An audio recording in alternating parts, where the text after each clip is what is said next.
Hello! Welcome everyone to Explorers of Eardsihimmle, where I, Eardsihimmle, bring together several friends from across the internet to play on a TTRPG show.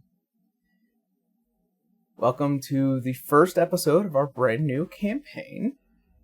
I'm super excited, as I'm sure all of you are, but before we get on into that, first off, we're going to do some relatively quick announcements regarding mostly our EOE stuff to start with, and then we will have personal announcements at the end for those of you who are unaware of how we do this. But to start off, and then we will also have Kendra over here in about in a second. But first and foremost, by the time this episode goes up, because we are now live over on Twitch and YouTube, you guys can come to expect that there will be some mild interaction in the comments. I would recommend please be very respectful. These episodes are pre-recorded, so if you are trying to get our attention for certain things that are happening in game, unfortunately, as time is soup, the moment has already passed. So understand that we will be playing the game how we play. We have our own house rules. We have ways of doing this. And if you know me as a dungeon master, you know my style and you know how I do things. So keep that in mind. First off, in terms of some particular things, I'm starting off with the announcement of a lot of our stuff is going to be uploaded very, very soon. We have the character sessions coming out this following week, starting on Monday all the way to Friday. And then on Saturday, we will be releasing the podcast version of episode 1 following the release of the VOD on Friday. So our scheduling is VOD goes up first, then Saturday, the podcast episode goes up next. And then, of course, we live stream again on Sundays, as usual. Let's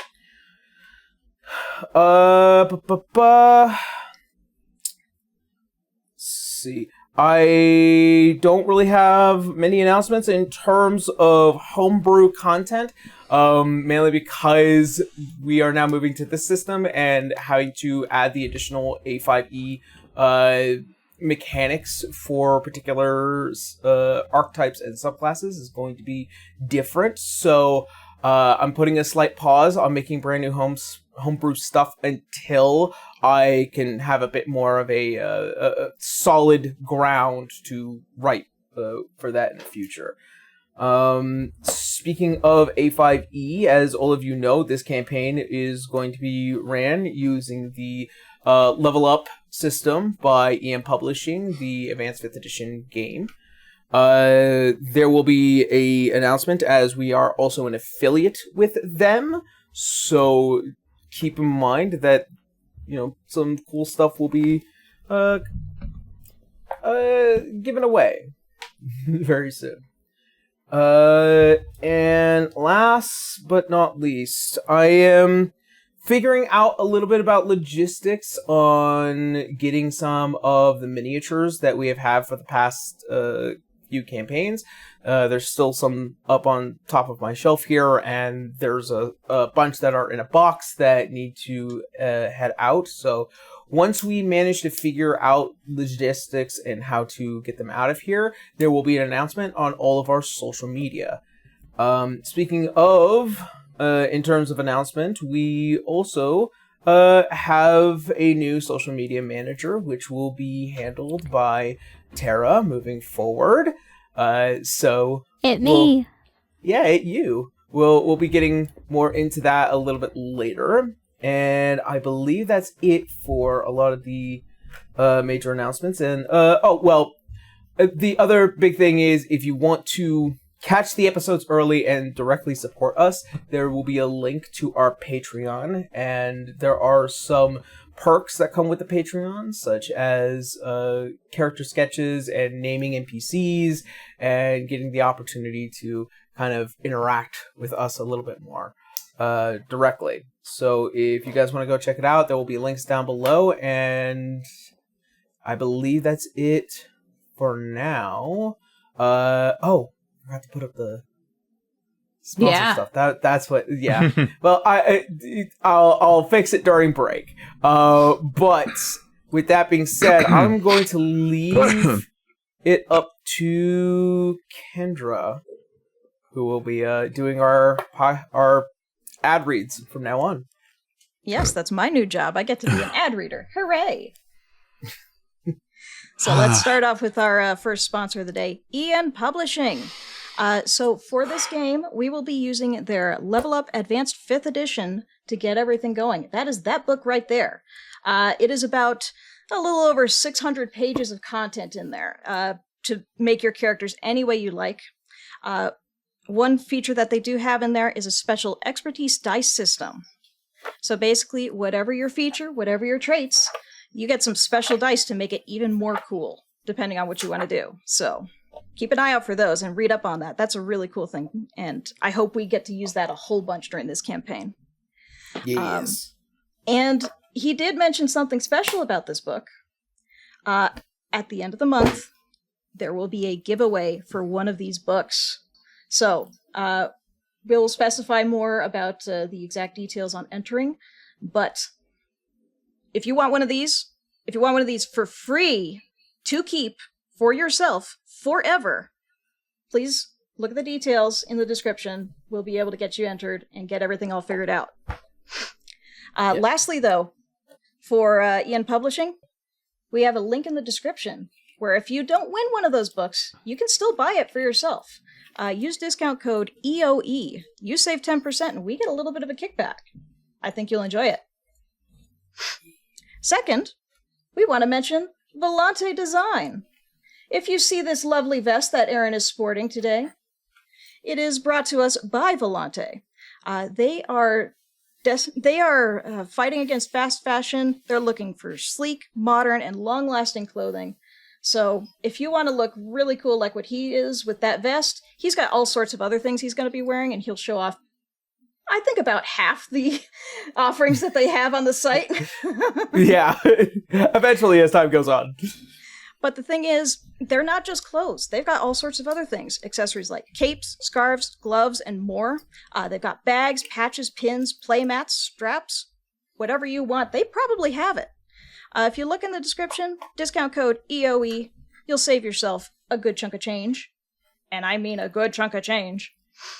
And just like with EN Publishing, we'll also get a little bit of a kickback, and we really appreciate you for that. And lastly is my personal favorite, D&T. They provide to you tea and tea accessories, green, herbal, black teas, all sorts of things. But they've also got some specialty Tea of the Month subscriptions and a brand new Dragon Tea series, which they have had trouble keeping in stock. I've been keeping an eye on it to try to get some, but they're always sold out. Eventually I'll get to try some for myself, but at the moment, I get to enjoy some Underdark and Chill. Aaron, can you share with me your favorite that you've had so far with D&T? Oh, I love Mountain Squall. It's got a little bit of that kind of like Dr. Pepper root beer taste. I love it. He's got that Dr. Pepper root beer. Underdark and Chill is a black tea with a little bit of a licorice kind of twist to it. I love it. It is fantastic. It's delicious. So, hey, if you want to check out D&T, please go to their website. Use the discount code EOE. Again, you'll be saving some cash. We'll get something back. And you'll be able to get all sorts of crazy things. Not just teas, but tea accessories, like infusers, tumblers, mugs, whatever you want. They've got it. So hey, go check out our sponsors.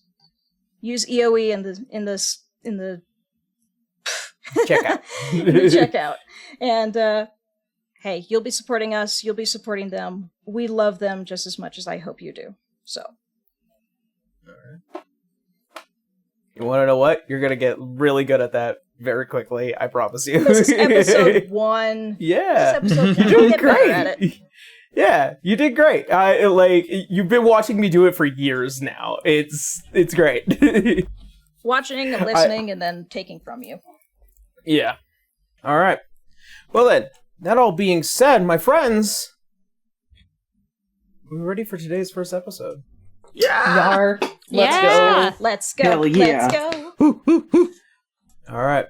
Well then, that being said, let's go ahead and get on into today's session of Age of Exodus.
So,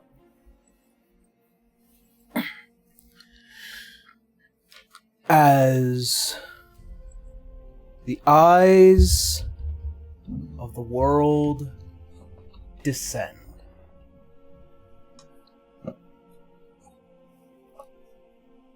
it has been 25 years since the rise and fall of the Titans, the attack of the being, the dreadnought known as Ostius, and the world mysteriously saved by the arrival of new gods that have taken the place of those who had fled or are dead.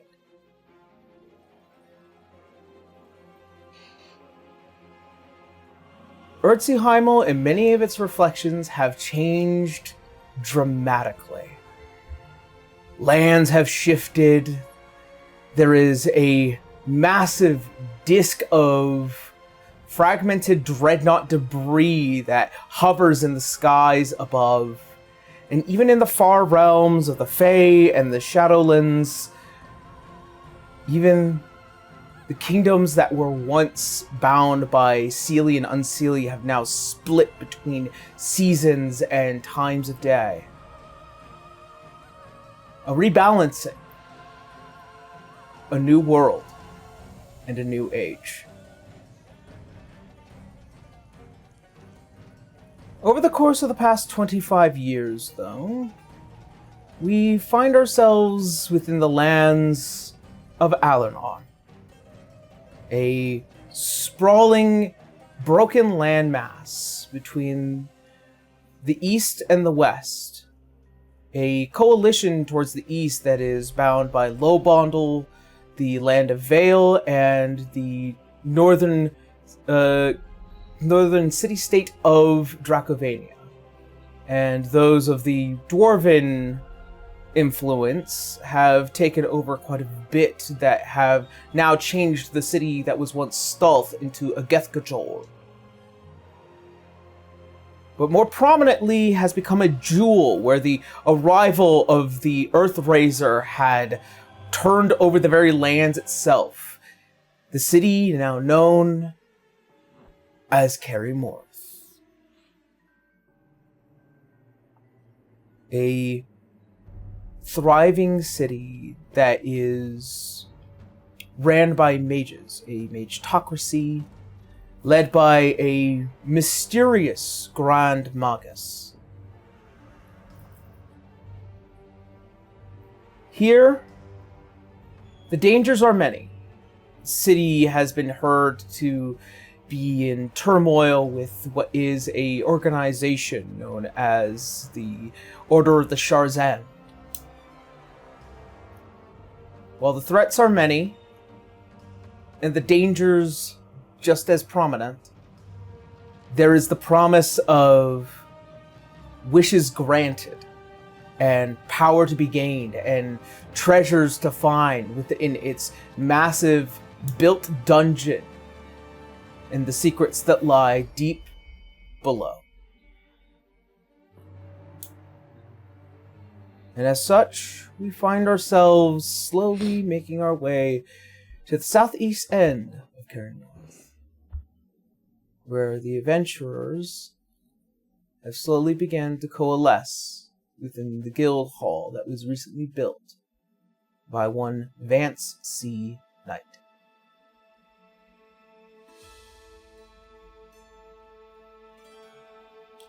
As this figure begins to walk through the guild halls, almost as if kind of the eyes of the world following his back and watching the bright red hair, you can hear the heavy footsteps of wood that creaks under this brand new built place. Still a little rough, almost a little quickly built in the short amount of time that this person had in order to get it the way it is. As the figure opens the door, faces appear, and we are introduced to those who had made their way here. Starting off in the corner by a window, a snow-kissed haired girl, cold as ice in her eyes. Briar, would you like to describe your character?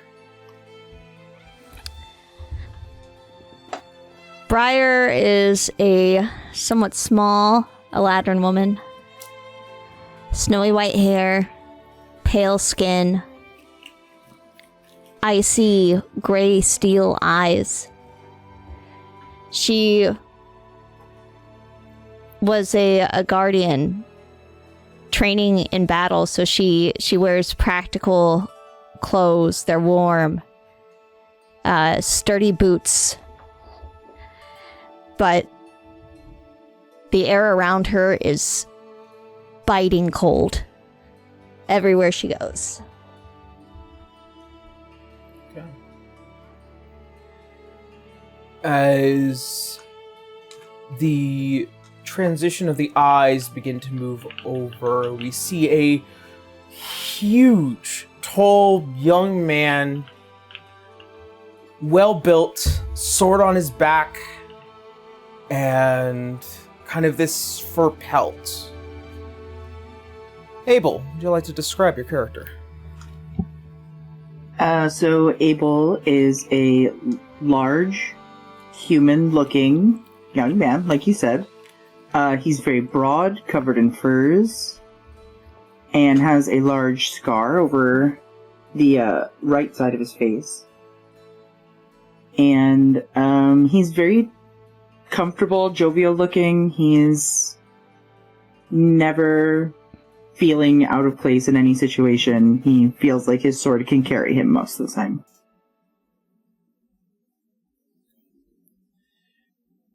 In the other end of the room, as we see a pair of bright-haired and young faces, almost about as tall as each other, and they share a number of similarities. Obviously, their clothes give way to a higher form of education. Adara and Cirrus, would you like to describe your characters? Sure. I guess we'll go in order of how we're set up here on the screen anyway, so we're not talking over each other. Adara is very much a fire genasi through and through. She's very chocolatey, like tan-colored skin, bright pink eyes, and I mean pink. And like her brother, they both have the like liquid magma lines going down their face. But for her, her biggest tell of who she is and what she's proudest of is she's got this big, thick mane of curls that go from this dark red to this bright yellow. But along with those colors, she's all in pink. She's got armor on. despite her princessy kind of look, she can clearly swing real hard on someone, but she's got this very welcoming and bright, warm kind of feel to her, as one would. And next to her brother, she is much shorter, by the way. She's actually not similar in height. She's like 5 feet. Cyrus is just leaning against the wall, so he appears. He's leaning. Stop slouching. Oh, what? Cyrus, by contrast to Adara, has much brighter hair, very much resembling a flame, with blonde going to red towards the tips. He's got a beard starting under his chin. He keeps it very well groomed. Just like his sister, he has magma-like lines running down from his eyes and down his neck. His eyes are a little bit more red tinged than pink, but obviously they are very much siblings in their darker skin tone. One thing you will notice about him, he is dressed very practically, mostly for his hobby in mechanical engineering sorts of things. Okay. As the eyes move over, we find ourselves looking at a much more observant individual, tall, very well built, and gives off an air of deep responsibility. Vale, would you like to describe your character? Yeah. Vale is a half-orc standing fairly tall for a woman, but pretty average for a half-orc, I would say. And she just stands calmly, like you said, the air of responsibility, shining gold lions on her arms as she just kind of examines the group.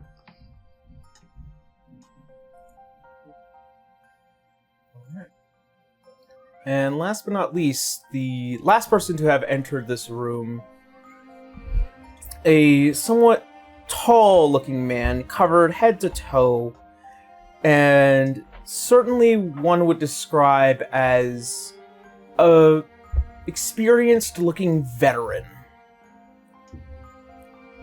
And as well as another particular thing that could be described as a military-grade wizard hat. Beowulf, would you like to describe your character? Yes. You see this man there. He has a very upright stance. Hands are probably at ease behind his back as he's just sort of standing in the back of the room. He shifts uneasily from side to side. Looks like he's been kind of battered and beaten up. There's a lot of scuffing to his leather garbs that do cover him head to toe. The only bit of exposed skin that you can see is this slate blue, almost white skin of a nose and cheeks that are riddled with blue veins that seem to stream out from the eyes, and his silvery beard almost completely covers his mouth to the point that he looks very grandfatherly, though his stance it seems very proud and youthful. Hold on. As all of you gain attention as you turn to see the man that is the master of the guild hall, he looks at all of you sort of a bit sheepishly, but with this excitement, as if he's trying to figure out what is the right thing to say. As you do, you see as he takes kind of a deep breath in, as he does, you see the mechanical eye that had been replaced probably during his youth, and as well as the kind of robotic hand as it kind of just like squeezes in and out, trying to get the bravery up. Right. Well, thank you all for coming, especially those of invitation and those by listening out for anything that I could ask for here. Proper intros, I think, might be a bit in order. I am Vance C. Knight. I am the proprietor of this guild hall, and I am a scholar. I am a engineer of magical technology, and I am a researcher for particular details regarding the Lost Age. I am also newly anointed as a mage for the Magus Diocese, and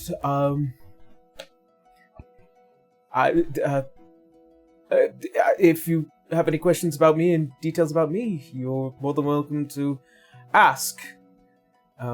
But I think you should all introduce yourselves to each other first.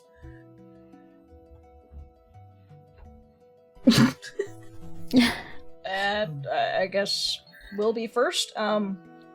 My name is Cirrus Brimlight. This is my sister Adara. We just graduated. Hooray! So we're a little on the fresh-faced side, but more than just fresh. It's our first time down here in the mainland. We're from Lumeria. Yeah. So hey, we're happy to meet everybody, and what's the right word, Adara? I'm having trouble here. You can do it. Last time I ran on you for words. Anyway, yeah, we're excited to be here. Can't wait to see the first thing we do as a guild. Thumbs up. She does the thumbs up with you just for solidarity. She's just like, no, you took initiative. Go ahead. You're not behind a bike today. Enjoy. Briar doesn't say anything yet, but as she's looking between this brother and sister, you can see her kind of tense up. Her jaw kind of clenches a bit. So we actively see it? I mean, if anyone's paying attention. You said you could see it. I'm just saying, Briar okay? has a reaction. Briar has a reaction to seeing this brother and sister. What, Blue? Do you want to make the first roll of insight? Why not? Let's see. Wake up, dice. Time to play. It's a straight 0 on the board, but it's a 19 on the die. 19 so yeah. on the die. You're not hiding behind anybody, so I'd assume that she would just raise an eye and make a mental note going, okay.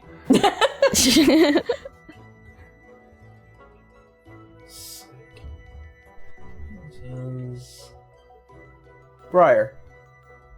Mm-hmm. You are somewhat familiar with the last name Brimlight. A particular note of your father, who has had many a meeting with a Brimlight in the past several years. You've never met this Brimlight individual, but it was kept well under wraps, probably to avoid certain interactions with those within the duchy. Okay, so I'm aware of their family somewhat vaguely. Yes. Okay. I'll make note of that as well. Briar sort of just kind of huffs slightly under her breath and, like, averts her eyes. She'd tilt her head at her, this is a conversation maybe for later, doesn't want to pull her out in the crowd, like, as the first move. Yeah. Yeah. No, let me just Abel spotlight notices you. the tension. Yeah. I think Abel notices the tension and is like, nice to meet y'all. I'm Abel. I kind of got picked up along the way. And he puts Cirrus. his hand out, probably to Cirrus first. Oh, Cirrus will also feel Adara's hand on the back of his shirt just clenching for a second, like, okay. All right. He will not make any obvious No. visual of that, but he's gonna reach out his hand just like, good to meet you. Abel, right? Mm-hmm. Big, strong handshake. Crunch. Like, it Adara covers actually your laughs at hand it. and a bit of your wrist to do so. Big. Yeah. Adara's Abel will watching notice- this and just giggling at it, like, Abel So, will Cirrus? notice that while Cirrus's hand is smaller, it is still pretty rough. He works with his hands a lot. It's a respectable handshake. He gives you a good shake. There's no pulling away or anything. And then he turns to Adara and he puts his hand out flat for her. He's not going to shake hands roughly with a lady. little he does clearly he know. has like manners, like homegrown manners, but it's not like yeah, no, anything crazy. she'll realize that, and it just kind of like shakes her for a second, but she'd place her hand at his going, it's nice to meet you, I'm Adara, and she gives a wink. Nice to meet you too. And he gives you a wink. Oh god. I imagine Cirrus being so close probably catches that and just be like, mental note. And the rest of you?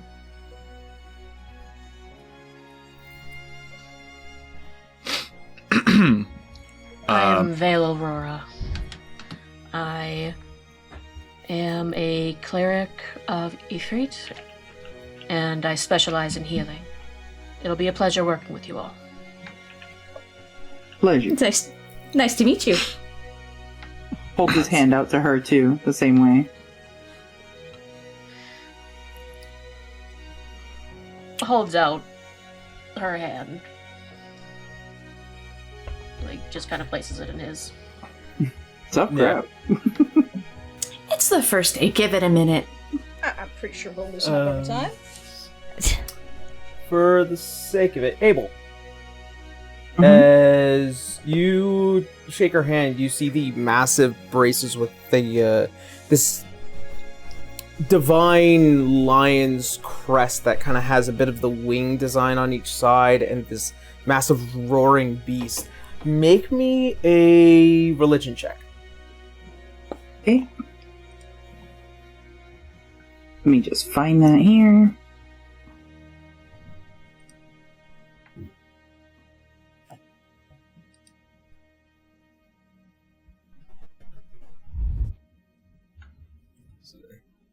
$17? 17. Okay. You are aware of the god Ifrit. This is a relatively new god. Closer towards the past 10, 15 years, give or take, as he has risen to prominence. You are also aware that Ifrit is also an Acelsian god, Acelsium being a northern country from Alernon here across the Bordean Sea. You are aware that Ifrit represents a very strong presence in terms of religion, protecting those who cannot protect themselves, not willing to back down, and being a bit of a team player, like learning to work with each other as time goes on. You've also probably heard quite recently that those of this particular religious god have been having some notable trouble regarding their blessing, as all gods who give their blessings provide magic to those that follow them quite religiously. But it seems like those who were once quite strong with the religion have now become weakened in the past couple of months, as there have been some talks between those within the closer circles that you are aware of, such as the covens. Okay. I think Abel would probably keep any questions he has about that close to the vest for later. But I think he will look down at the bracers, notice the symbol, and give, like, a deep nod of like acknowledgement that he understands what you're part of. She nods back. And let's see. Head turns towards those who have yet to fully introduce themselves. The tallest and the shortest of the group. I guess Briar. Oh, do you want to go? Sure. Okay. There's a bit of a clearing of a throat that sounds like an old man just waking up. But you can't see the tiredness behind the goggles. I am here to assist with the guild. You may all call me Wolf. You get a chuckle from Abel on that one. Kind of stands there a little awkwardly. Gives you a... You're getting a handshake, too. Everybody's getting a handshake. Buddy! You are not At safe the from the handshake. At the approach of Not the handshake, everybody. he will reach out and clasp the hand respectfully, and through the leather of the gloves, you can sort of feel you feel more bone than you do muscle. Grandpa's been through it. Yeah. You're kind of notice up this close that his build is very, very lean. Not a lot of muscle to his mass. Yeah. For the sake of it, Abel, can you make me an intelligence save? Save? Save? I'm not smart. This isn't for me. This isn't me. This isn't me. Oh no! I know. Oh no! 5. Oh 5. Abel, what is the first thought about yourself that slips in your head? What are you in your head that comes to mind when you think about yourself? What are you? Literally, it's like a wolf. Yeah. Beowulf, you unknowingly, due to what has become of you, you hear the word wolf in your head as you shake the hand of Abel. Have I felt a sensation like this before? You have, but the individual you did it with, it was like trying to speak to them through a massive wall of ice. Like, Hellblar didn't speak to me like this, did they? No. Okay. It seems like in terms of your recent adventures, something is awakening. Well, that's new. I give Abel a stern nod. I look forward to working with you, and you all. You too? Likewise. Absolutely. And looks over at Night. See, it's working out. Just gotta shake the awkwardness. I'm getting there. And then everybody turns their head to the very obvious one that hasn't said anything. Fucking hell, B, that is a cursed image. She kind of stands a little awkwardly, obviously uncomfortable with the attention. I am Briar Fellwood, formerly of the Winter Duchy. Vance promised me we could acquire witch oil. Noted. You from the Feywild? I am indeed from the Fey realm. It used to be my home. That sounds interesting. There's a story there. Used to be? Hey, first day. I- We don't need to dig. Fair enough. Used to be. is all she says. Yeah. See, Adara's already helping you. You're my best friend now. We'll have soft tacos. As Abel extends his hand out, Briar grimaces, but looks almost sheepish. Sorry, I can't. Okay. He puts it in his pocket. He's not gonna fight you. Alright. As all of you finish your introductions, you see as Vance, as he steps up. Right, well then. Intros out of the way then.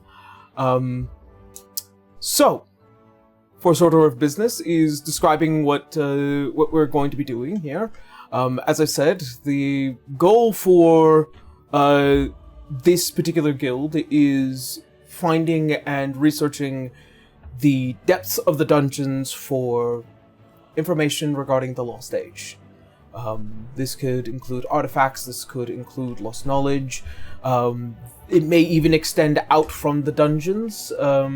There are various places that have already been kind of linked back to Kerymhorath and several locations beyond its walls. What else? Breathe. Yes. Well, this guild hall is capable of supplying enough rooms for the lot of you. I will be taking my place up to the tallest point within the hall. But we have a workshop that's available to those of the same influence as I. If you wish to allot your rooms, all boarding will be over on the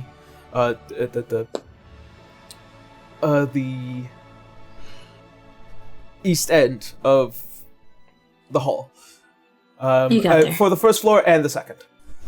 Okay. Shake the nerves off. It's okay. I know, it's my first time. Dibs on a first floor room. Okay. I'll go upstairs. Go for it. And I don't care where I sleep. I'll pick last. I also don't care where I sleep.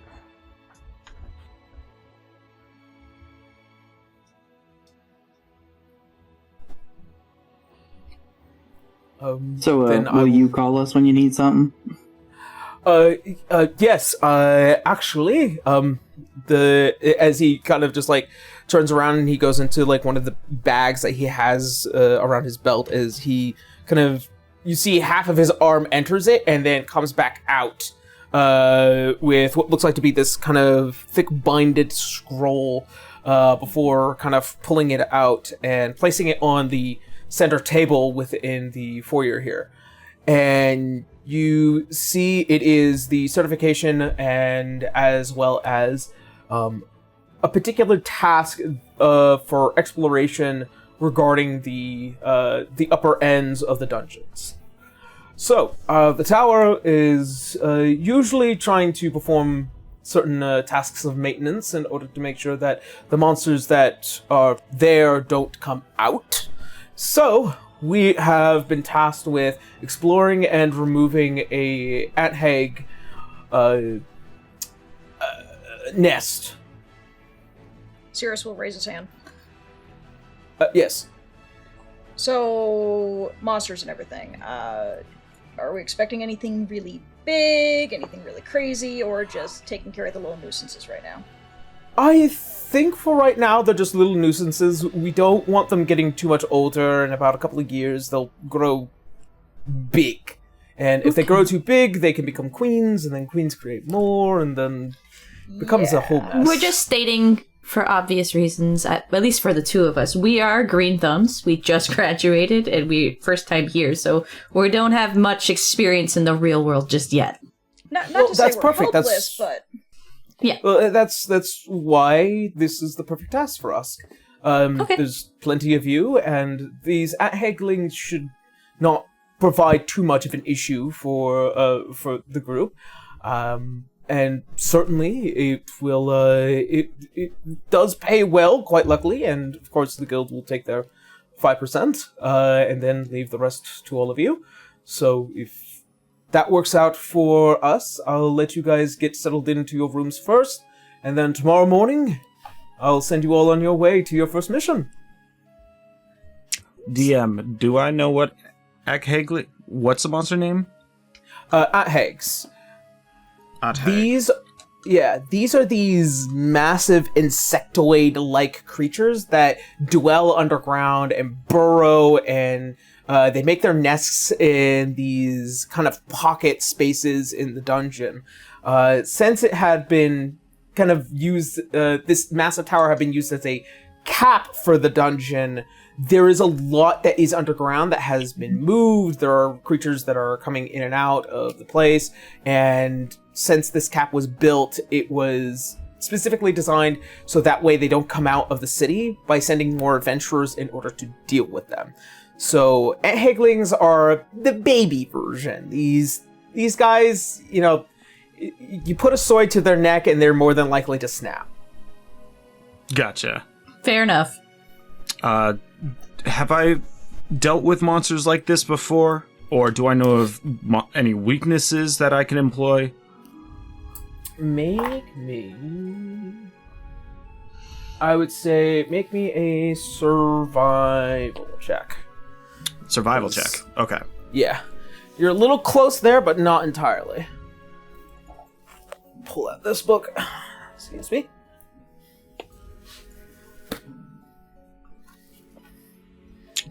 Nine. Alright, then I'll just take your 15. Okay. So, if you roll lower than your passive, I just take your passive. My passive survival? Yes, your passive survival is a 15. It is? Yep. Okay. I mean, you've been around the block. It makes sense. I'm just trying to understand my stats here. Okay, so how passive works, and this is the cool thing about our game. So most skills kind of have like a 10 in terms of passive, but that can, of course, adjust. And then, but in this game, in the way that we do our system, is that if you are proficient in a skill, it is 10 plus your modifier plus your proficiency. And then that gives me a flat number. So that's why I get 15, even though you have a +5. So +5, and then your passive for the 10. So you kind of get what I'm saying here? I don't think I'm proficient in survival. Thought you are. I have it on my cheat sheet. Let me check that. Okay. Yeah. So that would be a +2 from wisdom and then a +2 from my proficiency? Wouldn't that be 14 passive? Oh. Yeah, you're right. That would be 14. Okay. Just making sure that we're on the same page. I might have hit the wrong button on this one. We oopsied them. No We worries. oopsied on math. Oh no. It's all right. It's episode 1. So, based off of what I can tell you, these are, as I've already described, they're giant insects that burst out of the ground and attack people and livestock. Specifically, they take a lot of favor to underground. As far as the knowledge you would say is their weakness, you know there is one, but you just can't remember given your status. Okay. That makes sense. Alright. So we are to... I apologize. When do we depart on this mission? Into this tower? Tomorrow morning. Well, the tower is just this a building that is designed to keep the Magus Diocese together, and as well as act as a barrier for the lower dungeon and the surface up here. You will all be heading to section 3 of the tower, and as he goes in, he kind of pulls out a kind of like a really simple map. You see that the bottom where it is the entrance for the dungeons are split into 6 sections. Every section has access to what is like this lower tunnel that goes down, and every section also kind of has like this somewhat tavern feel. Places to get resources, sleep off for whatever it is by the time you get back up, and they're all overseen by a administrator that is distributed by please excuse me, that is distributed by the Radiant Knights, which is one of the several groups that run Kerymhorath. Okay. Cirrus will take the time to study the map as much as possible. He hates getting lost, so he's going to be trying to map out just like, okay, here's this, here's that. Left turn here, right turn there. Are we allowed to take this map? I mean, sure. I mean, it's just for the general surface. You can find these all around the tower if you look hard enough. Okay, good, because I'd rather not get tangled up and lost in there.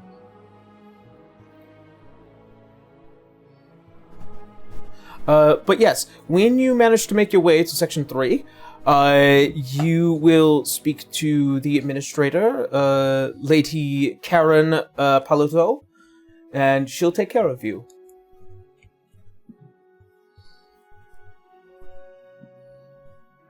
Well, seems pretty straightforward. Karen who? We're looking for Karen? Karen Paluto. Yeah, Paluto. Excuse me. Oh, of course I... Silly me. Well, you don't have every NPC's name ready to go? Nope. See, this is I do. This is more for the notes so that we can. No, absolutely, yeah. Perfect, thank you. Thank you. That I was Hell actually yeah. very close on my guess on spelling. Hey, well done. The names that we had towards the end of Frontiers were wonky. Freaking Yeah. But we got It's it a eventually. multiversal adventure. I spell most things phonetically, just to help me remember pronunciation. Oh, for sure, for sure. Phonetically! Fuck. Sorry. Administrator Karen Paluto. Yes. Okay. Alright. Wolf looks like they're trying to remember something, but they just kind of trail off and go stand by a window for a moment as they look out. There's like soft muttering beneath their Yes. mustachioed face as they seem to be lost in thought. Adara's gonna look at Sirius like, I don't know about you, but I'm gonna go pick a room and get this greatsword off my back for a minute. She's gonna wander off. Go for it. No problem. I'm going to stick around and study this for a little bit more. Yeah, so That's player a great talk, I novel, realized... Yeah, just so you know, player talk, I did realize I did choose a greatsword, so the sword's a lot bigger than what I've drawn her with in the other piece. I apologize for the confusion. Oh no, you're fine. Wolf would actually clock that and then take a quick glance around. What's everybody outfitted with weapon-wise? Wolf would take note of weapons. Adara is Also a great sword. Great sword buddies! I would say Abel you would and notice Adara that... have great swords. Yeah, they're your tanks. Goddamn. Briar has a rapier. Yeah. You would note that the great swords on Abel's back is specifically designed different. It looks older in terms of like in terms of age, it's been kept up really well, but you can tell it's definitely older in terms of a weapon. Gotcha. Yeah, The where family Adara's is heirloom. more... Yeah, Adara's is more like, you just graduated, you were given this. Yeah, but also Adara is decked out in plate mail. Like, she looks like she'd be, you know, more fit. No, she's strong lady, despite all the ruffles and pink. Nice. If you were to look at Sirius, you would see he actually doesn't carry any weapons on him directly, though he does have a little crystalline-looking charm hanging at his hip. Gotcha. Somewhat of a focus. Mm-hmm. Okay. Anything And, on of Vale? course, Vale doesn't seem to carry any visible weapons. Okay. That you're You aware all of. you all see a small dagger on Wolf's hip that has like a hooked edge to it. I'm sure we'll all reconvene and explain where our skills are at. Yeah. This is just Wolf clocking Yeah. weapons right now. Something he takes mental notes of. Okay. Everyone else has like a finesse weapon. The two of us, our weapons go bonk. Your weapons go bonk, your fists go bonk. Yep. Mm-hmm. Nice.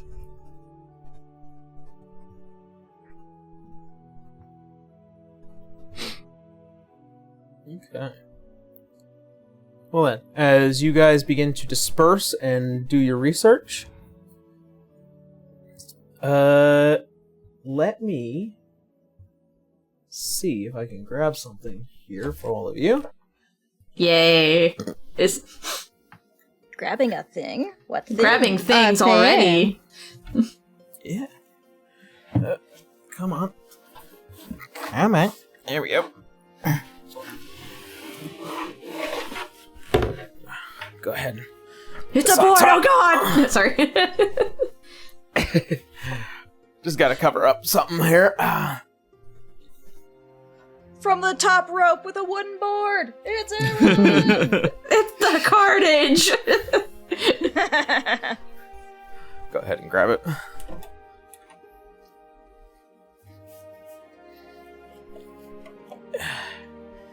Here we go. Because this is going to be a thing for the rest of the game, he actually has to note which room is which. Yep. Alright. So, And that'll be helpful. That'll be so helpful in the future. Again, I really wish sometimes that the people watching the videos could see The main shit channel. posting on the right side.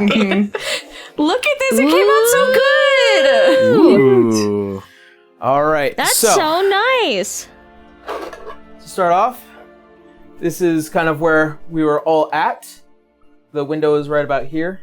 Mm-hmm. And then over here is where the rooms are. The first as set? I said, they're Ah, okay. So they're mirrored Two on the bottom. floors. yes. And so 3 rooms downstairs, 3 rooms upstairs. I think These Adara's are probably kind going to of- take that first one on the right. That's closest to where we're meeting. There you go. On the top floor. That on one, this but one? the top floor, yeah. Okay. For being succinct, let's just say Cirrus has the room right below hers. Twins. Okay. Gotta stay nearby at some point. They gotta stay nearby, but at least this time they get separate rooms. I Yeah. would take middle room on second floor. Middle room on second floor. I will add colored rings to just represent that for the time being. And then we have Cirrus downstairs. Over here. Alright. Wolf, Wolf will be in the bottom back corner. right here? Yeah. Okay. You right here. And So we got Abel and Briar left.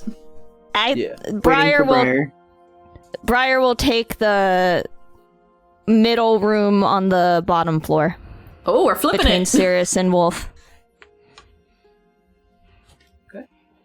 And Abel wanders into what's left.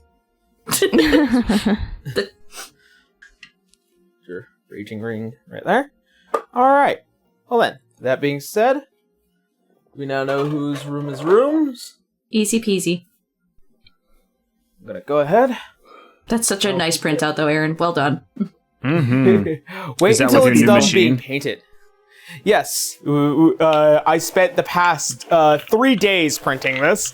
We had rad. both machines running full bore. It looks so cool. It's very Yeah. cool. Like I said, wait until it's actually done being painted. I'm so excited. I'm gonna have so much fun painting. Nice.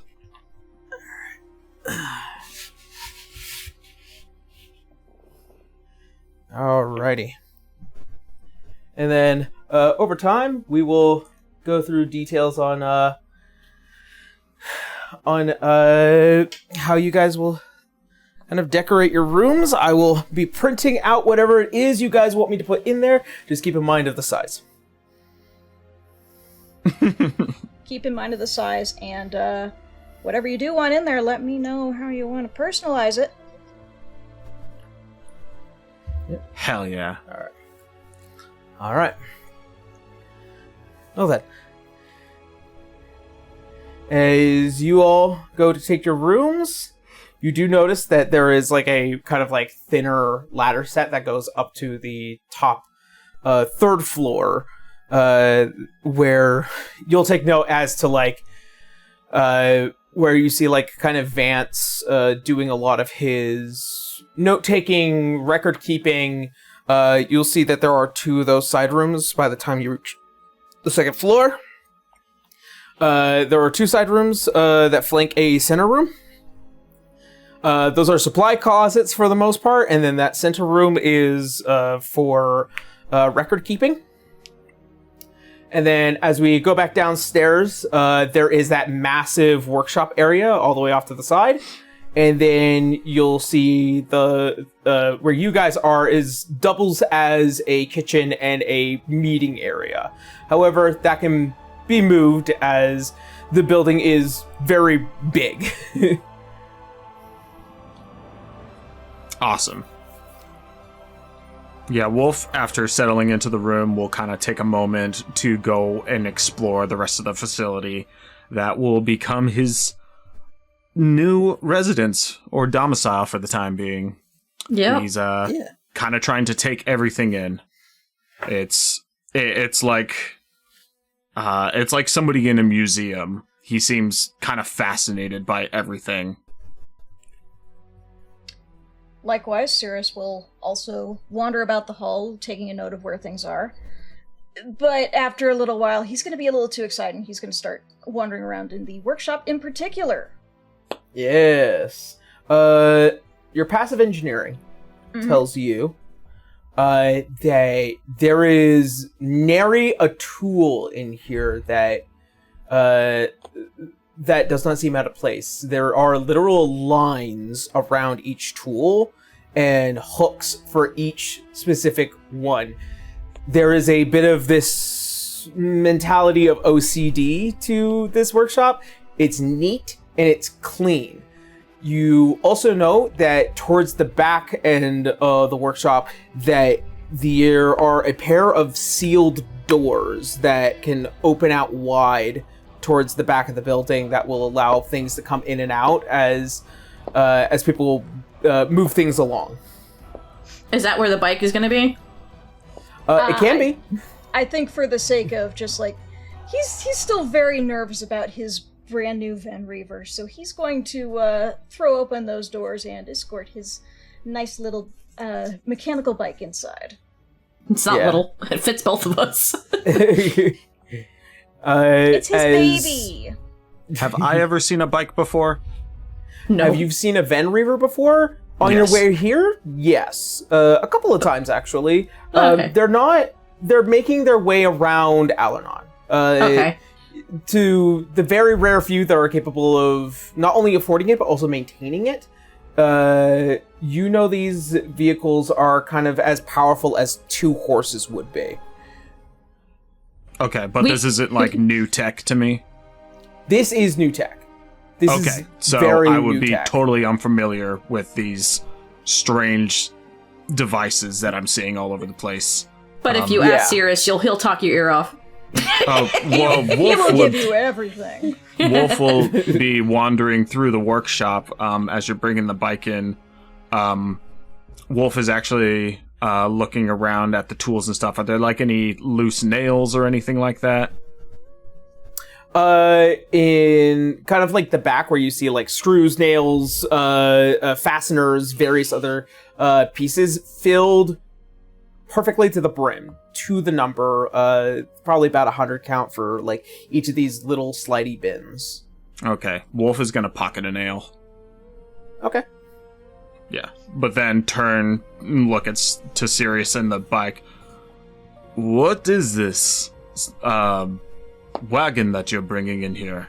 I am not familiar with them. I'm from out of town. No problem. I don't expect everybody to have seen one of these. This here, and Cirrus will stand off to the side, just like presenting it, just like doing jazz hands, presenting it, just like, it's a Ven Reaver! I'm honestly still very new to this particular one, but I've been working with them through my studies and school and everything, so, any further questions? I'll be happy to tell you how this darn thing works, because, oh boy, I've had so much fun playing around with the school stuff, but to have one of my own, it's really exciting. So it's a vehicle of sorts. Yeah, my sister and I rode in on it actually. So it's good for two people. It's got a good little hauling area over here, like with basically a saddlebag kind of setup. And he just keeps going on and on about this thing, and it's. If you want a visual kind of representation of this, Aaron, help me out here. What was the name of those things from Star Wars that these look like? It kind of looks a bit like a pod racer, but like it's a singular like device. On the bottom, you can kind of see with what looks like to be almost this magical turbine with this huge crystal that acts as this reaving air engine. So as it is turned on and activated, it levitates off the ground just enough for it to equalize and kind of just float there. It is almost as quiet as an electric car, as you can kind of hear like the electric motor kind of wind up a bit, but like not in a way that like would send this thing flying if you just turned it on. It will definitely go if you activate the controls, but neither here nor there. Careful, you might go the way of Atlantis. Yeah. But because the Ven Reaver does have that kind of power and everything, Sirius very much is attentive to making sure the metaphorical parking brake is on at all times when he's not on it. Right. Fascinating. Like traces a gloved finger across the crystal. I more accustomed to the horse-drawn carriage myself. Yeah, I imagine so. Those things weren't too long ago, but now Ven Reavers seem to be, well, Ven Reavers and similar technology seems to be taking over a lot of transportation. Not all of it, of course. You can never take a horse out of everything on this. Someone's going to want to still prefer a horse and cart over one of these because it's new. But hey, did you make this one? Oh no! I didn't make this one. I was very fortunate in my circumstances, and this actually was gifted to me. Kind of a graduation present. Graduation. You are new from school? Yes, and he will actually pull off the glove from his left hand and show a mark that he has on the back of it. This tattoo here is a certification that I've graduated. I've earned my degree with magical technology engineering, and basically it's kind of what's the right way to say it? It's kind of a universal guild marker or something. Basically, I don't have to carry a piece of paper around. Yeah. Am I familiar it's with a this mark of sigil? like in terms of it, given your more recent knowledge, you are aware that academies of, the highest order, they do have these kinds of ways of like showing where you had become an academic learned individual. Some use capes, some use crests, some use certain clothing designs. The one in Lumeria seems new, though. I mean, you are aware that it existed, but like it wasn't like fully built until, well, I guess past 25 years. But it is specifically like the kind of tattoo crests that kind of one of the many ways that describe like this is somebody that had just gotten their PhD. Gotcha.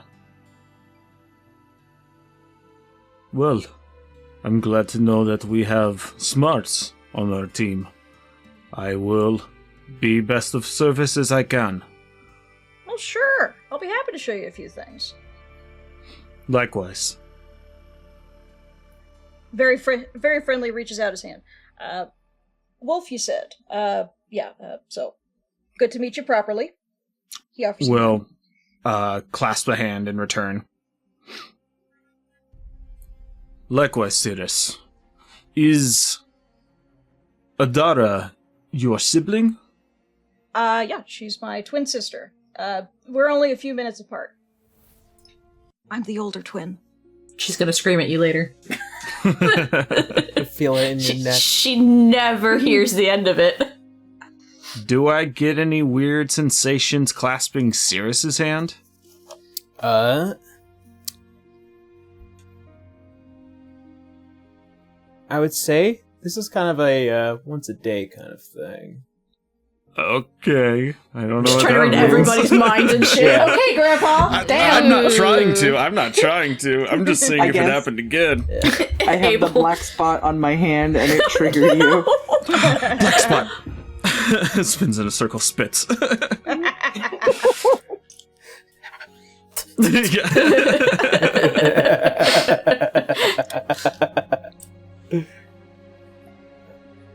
Fascinating. Like, Well, I look forward to working with you both and understanding all this new technology. There's hey. a lot of homework I have, apparently. Well, hey, I'll be sure to help catch you up a little bit on a few things, but yeah, if you want to know anything about Ben Reavers, I'll probably be spending most of my time in here. Adara says I can't put a cot in here, so I guess it's Just either from my afar, room you're or this damn place. right. Is Adara your caretaker? Oh, we take care of each other. I've been at her hip since before we were born, so.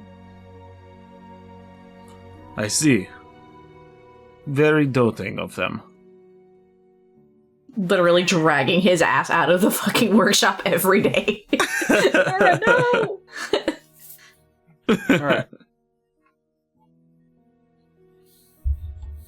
Anything else you guys want to do as as day turns to night and there's a fall of twilight in the sky? You begin to see the massive black and multicolored blue, red, purplish, greenish ring that is the leftover debris in the sky from the Dreadnought.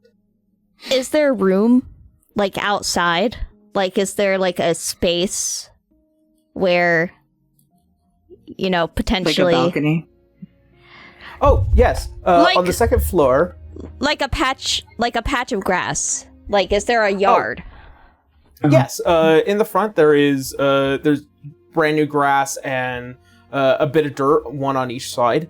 Dirt is implied for those who have like Ven Reavers, horses, carriages, and stuff to kind of park there. On the other side is a nice set of greenish grass that looks freshly sodded. Okay.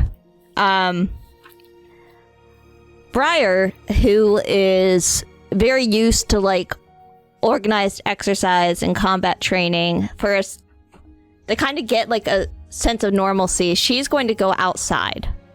She's going to be doing some practice swings on her rapier, and then some other like exercises, jumping jacks, push-ups, running in place. She's prepping for the first mission. In the back of your head, you can kind of hear the encouraging voice of Kalimdor just a bit. Aww. For those of you who've listened to the character intros. Yeah. She smiles to herself like a little bit as she hears that. Mwah.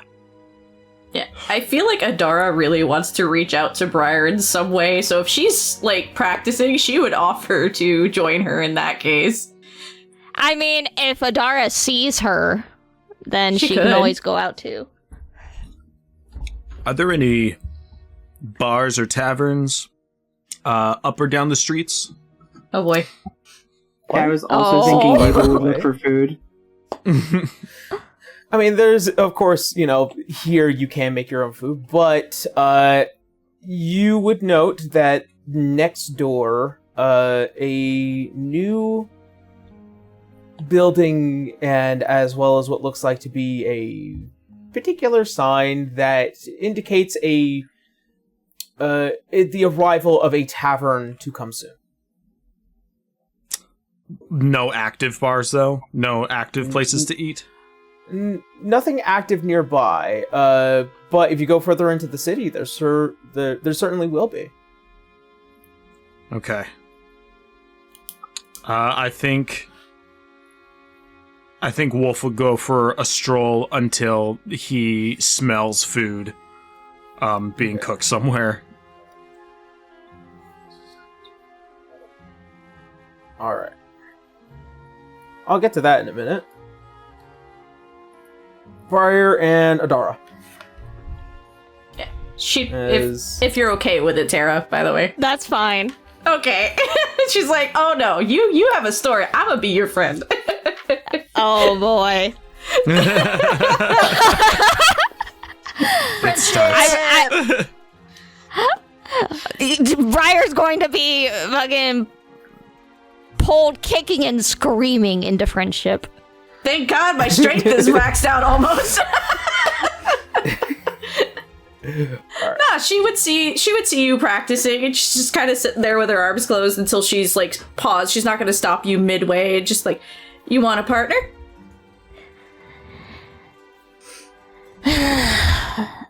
If you wish. We might as well figure out how we fight anyway before we go into the big creepy tunnel below everything. I suppose it's practical. Sparring partners. She literally goes, yeah, it just like throws her hands up in the air. Like, she is all like happy energy just to kind of make some Briar headway with gives a someone. big look of disgust, like, what are you so happy about? What you lack is Gapmo, eh? You'll get used to it and you'll understand me over time. I'm sure. Adara can sense the difference between people being mean for sport versus there's some complication and a lot of story behind this person. There's a guard there, and we're all new to each other, so she's not taking anything with offense. Briar raises her... Oh, they're sparring with a fucking rapier versus a greatsword? Yep. Or is it hand-to-hand sparring? Whatever you should choose. If you want hand-to-hand, it can be hand-to-hand.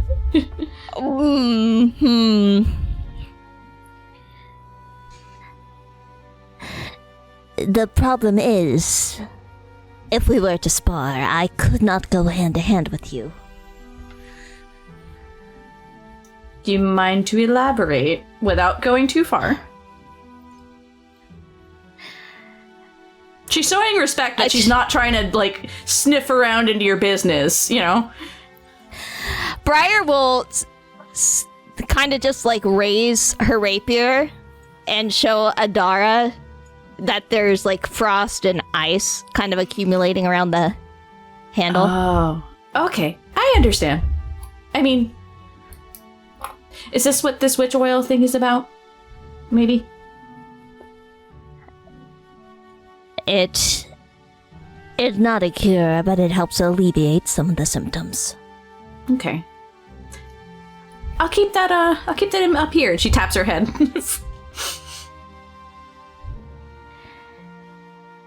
I'm sure you will. Are there any like wooden? She's not giving it. Are there any like wooden practice swords or anything nearby that maybe anyone had brought? Unfortunately, that is something of a particular supply that Vance didn't think ahead for. She's gonna keep the scabbard on her sword if that's the case, if you're worried about it. If you're not, it's fine. No one is doing any kind of like, I'm gonna harm you hitting here. Alright, they'll spar with their vastly different weapons. Yep. Yeah. You can detect, especially with Briar, that she is fast and quick with this rapier. It is great sword. Very much like, well, no, her versus the great sword. That's what I'm saying. You said you could sense Adara is, and that's why I was like, she's a great Briar. sword. Yeah. You can tell that Briar is fast and quick and as sharp as ice. Mm-hmm. And even though your weapon is bigger and slower, you are capable of parrying. You are capable of defending yourself before trying to find some kind of opening that the lost footing that would have come, and you stop before you could ever actually physically touch each other. But you could definitely tell there is a practice motion from both of you that are relatively on the same skill level. There's an acknowledgement of respect towards each other. We actually have control and understanding of what we're doing. Briar kind of gives a nod of acknowledgement as they spar. Yeah. That was fun. If you ever need another sparring partner, you can always go look for me. But I have a feeling that I'm wearing out your social batteries here, so I'll give you some peace.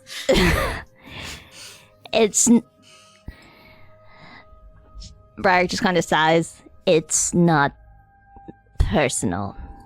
A lot has happened in recent times. I don't. It's not you.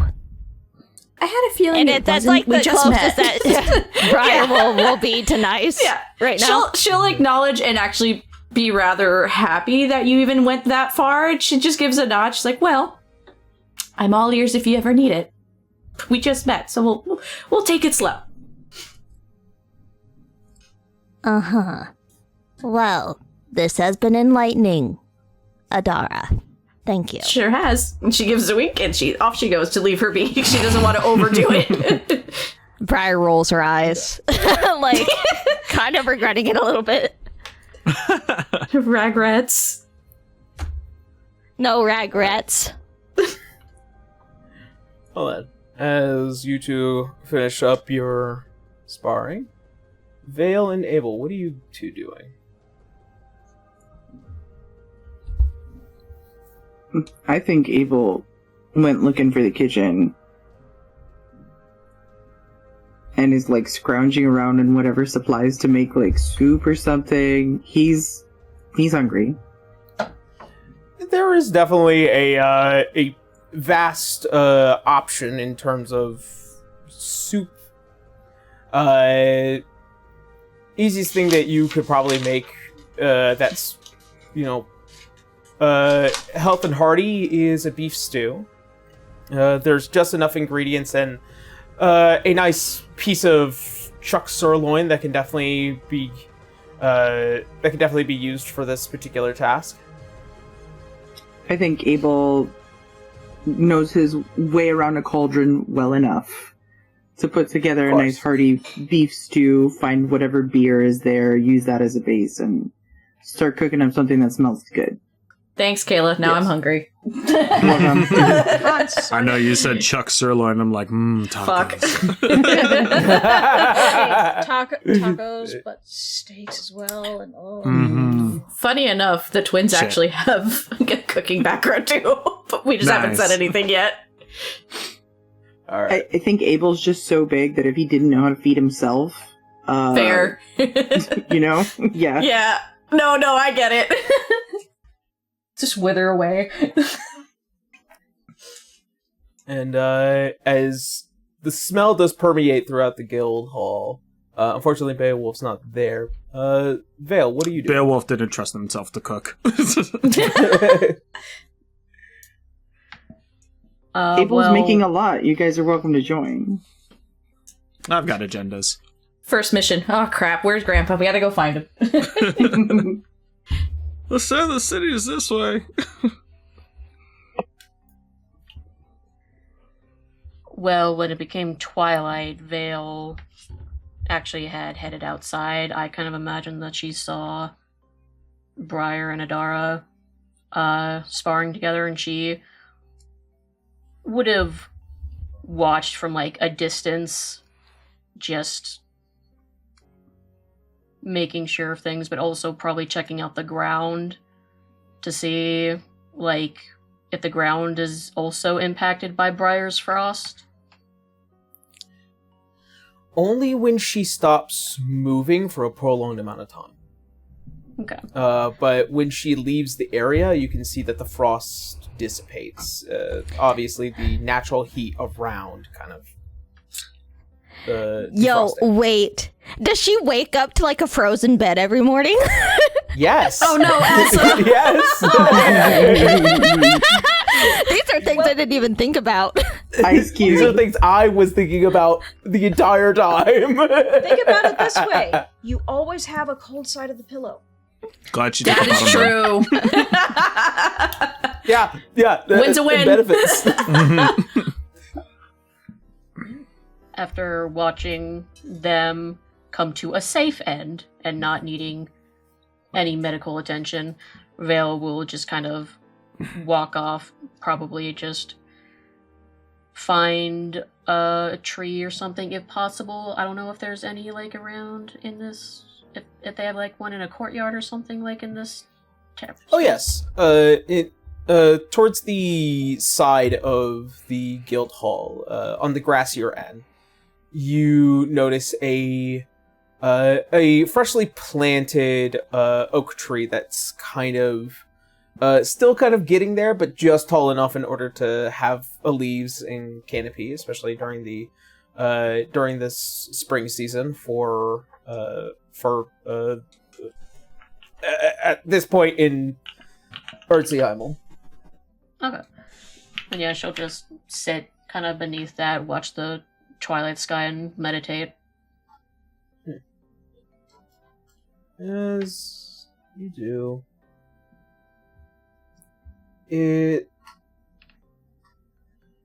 It's been difficult these past several months trying to connect to Ifrit. And as your master had noted before, there is this change. Something that he even acknowledged, that there is this... What was once a true strength seems to wane a bit now, here and there. But you are aware that the magic is still there, the power is still there, the blessings are still there. But they're different.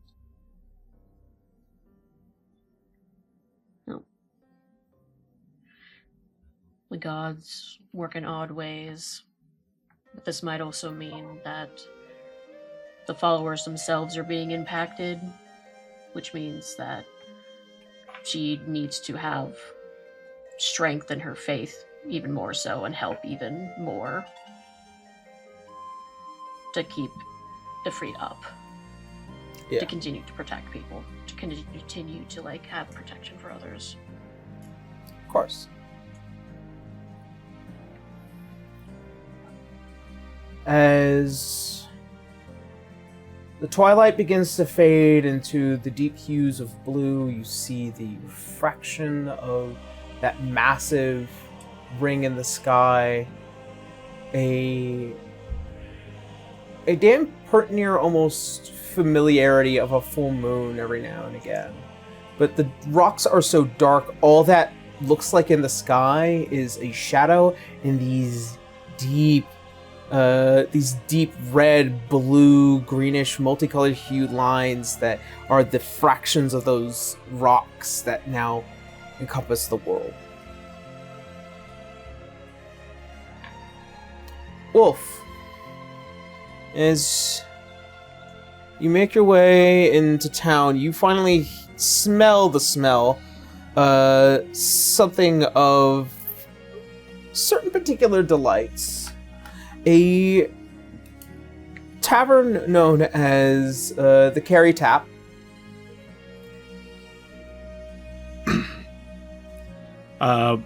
Smelling the food being cooked, Wolf realizes just how hungry he is, and there's like audible gurgling from his stomach as he just beelines for this tavern. A bit too excited, but he tries to compose himself a little and enters the tavern, looking about, and approaches whoever's behind the bar. Sure. As you make your way up to the bar, there is this kind of short-looking Canaan looking woman. This is a race known as the Candids, a recent creation in the past 50 or so years by the goddess of magic, known as name of the last age, Mythica. Have I ever seen a Canid before? This would be your first time seeing one. And this one, she kind of has like a little bit of a like very elongated Canaan face, short sharp ears, and the kind of lightly toasted blonde kind of fur that comes around, and as well as those massive pawed hands. As she looks at you. Oh, hey there, mister. What can I get for you? Hello.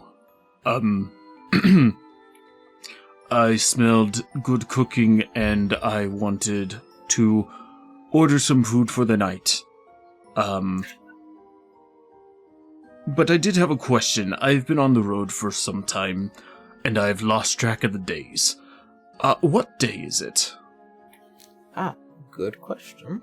As I go and pull out the Eardsihimmle calendar, seeing as how we're in the spring season. For those of you curious, we do have an Eardsihimmle calendar, so you can follow along. Yeah. So today would be the 5th of Rothlon. So this is let's see. This is the weekday of Barak. Day 5 of Rothlon, the month of Rothlon. And the year is 25 AE, after Exodus. Does she tell me the year? Yes. Like that? Okay. Yeah. 25 just like AD? AE, after Exodus. Gotcha. Am I familiar with that time calendar as far as the years go? No. Have I ever heard of AE? No. This is 25 is a pretty low number for the calendars to change. Uh-huh. Yeah, so I'm a bit perplexed by that. How long has it been? When did the last age end? What year did it end? About 25 years ago. But if we're talking about like when the last age in years, it was 856. What year did I go underground? It was closer to like 850, 10. It was short, like, it was about like 20 or so years after, like, the rise of the Adamantine Bastion, and then and then what had happened to follow. And then for the past 50 or so years, you've kind of just been MIA. Okay, so I disappeared in 1850, you said? Or No, 18... like 810, 810, okay. Yeah. If I got my math right, then that's 46 years before the age ended. Yeah. So probably a bit longer, actually. All right. We'll go back and we'll correct the math a little later. But yeah, for the sake of the argument, you've been out of it for the past 50 years. Okay.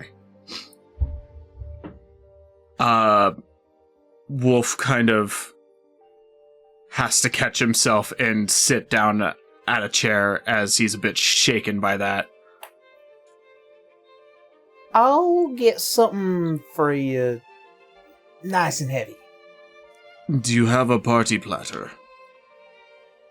You know, for serving like 8 guests. We could. And Wolf will pull out 10 gold pieces, put them on the counter, and just say, please just keep the food coming. All right. As you see, as she goes and grabs the coin, a small bag is placed in front of her hand. A cloaked and hooded figure, as he looks over to you. This one is on me. And you see as she acknowledges a usual here, as she's like, oh, of course. Takes it, and see as the individual sits down next to you, Wolf. You look a little lost. I appreciate the offer. Wolf will scoop their coins back up.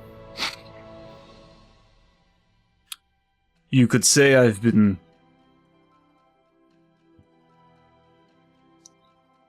on a long journey.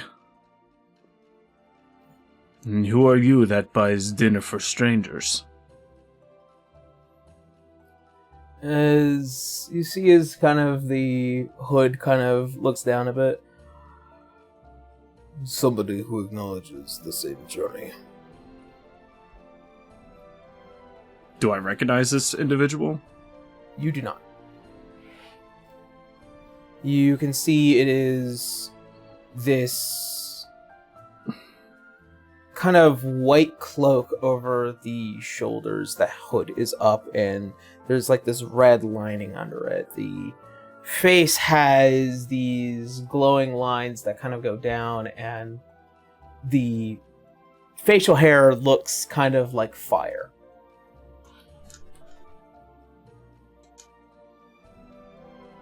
Wolf notes this. Is this like a Lumerian? No. Gotcha.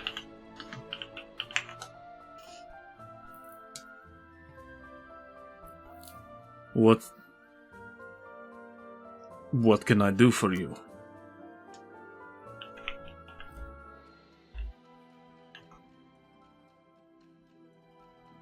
You don't have to do anything for me at all.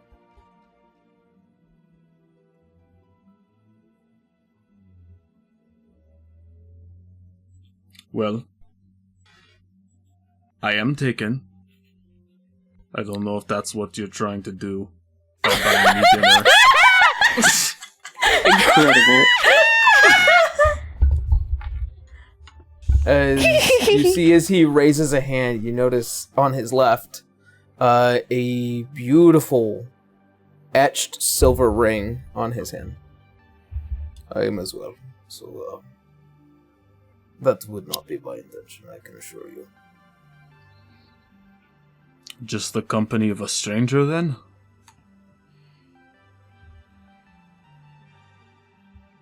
Who are you, then?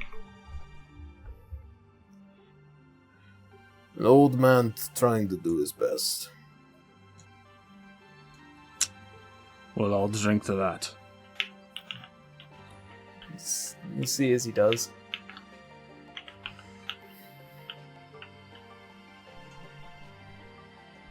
I find that kindness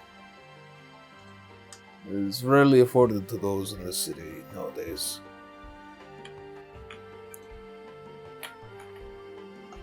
So, I try to provide kindness wherever I can. The world seems to have progressed quite a bit in the past 50 or so years.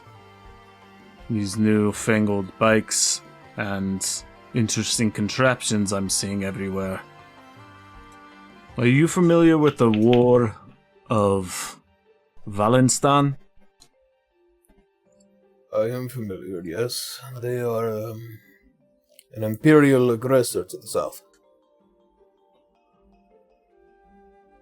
Is it still ongoing?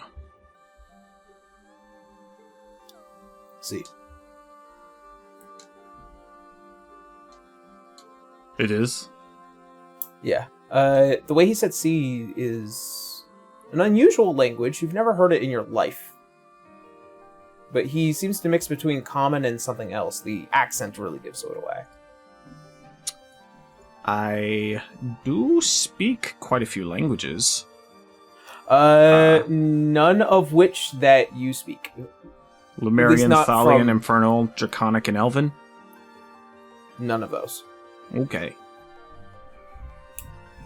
Yeah. So worry not. I have it on my cheat sheet. Nice. Yeah. Yeah, he... Make me a history check. Ooh.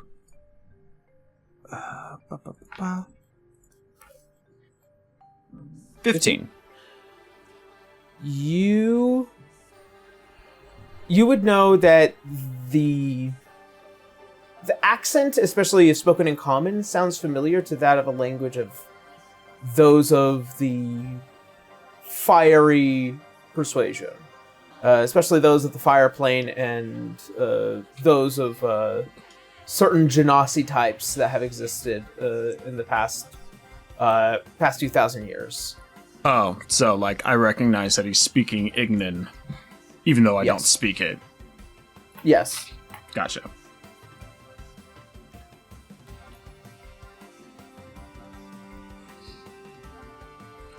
So one who tries to spread kindness. The war is still ongoing. The city is new and growing. What is it you do? I have not gotten your name either. I am Wolf.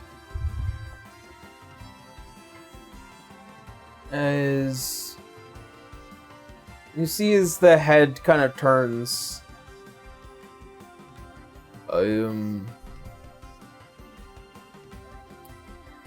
pleased to meet you.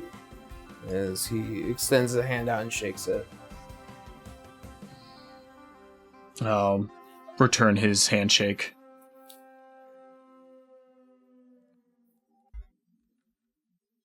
As you get this strange feeling, you can detect that their hand, especially towards the knuckles and the fists, look heavily scarred. As if this is somebody who has been physically battering other people and things and something tough for years upon years.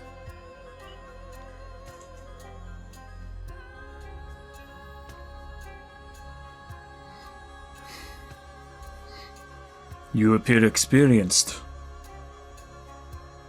As do you. Did you serve? I have served, yes. And I Under continue to who? serve.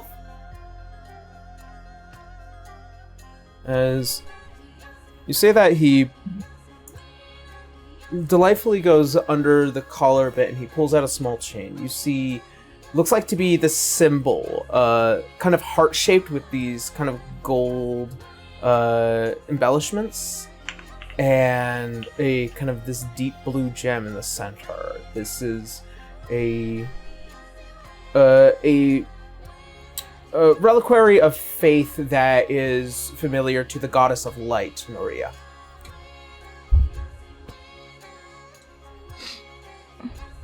The goddess of light, Maria? Noria. Noria. Noraya. Noraya, sorry. I put the symbol in the chat for you. Thank you. I continue to serve.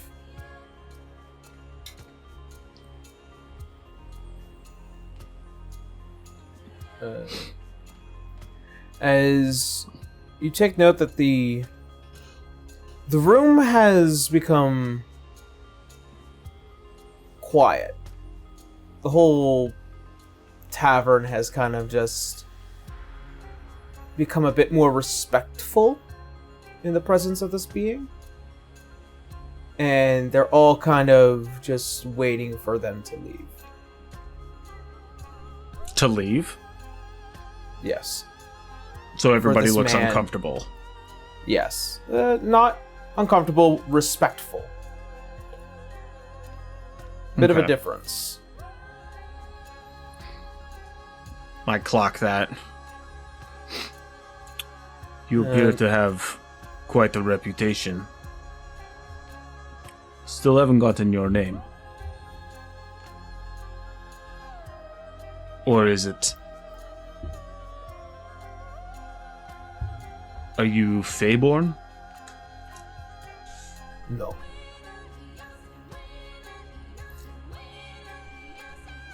You'll know my name soon enough.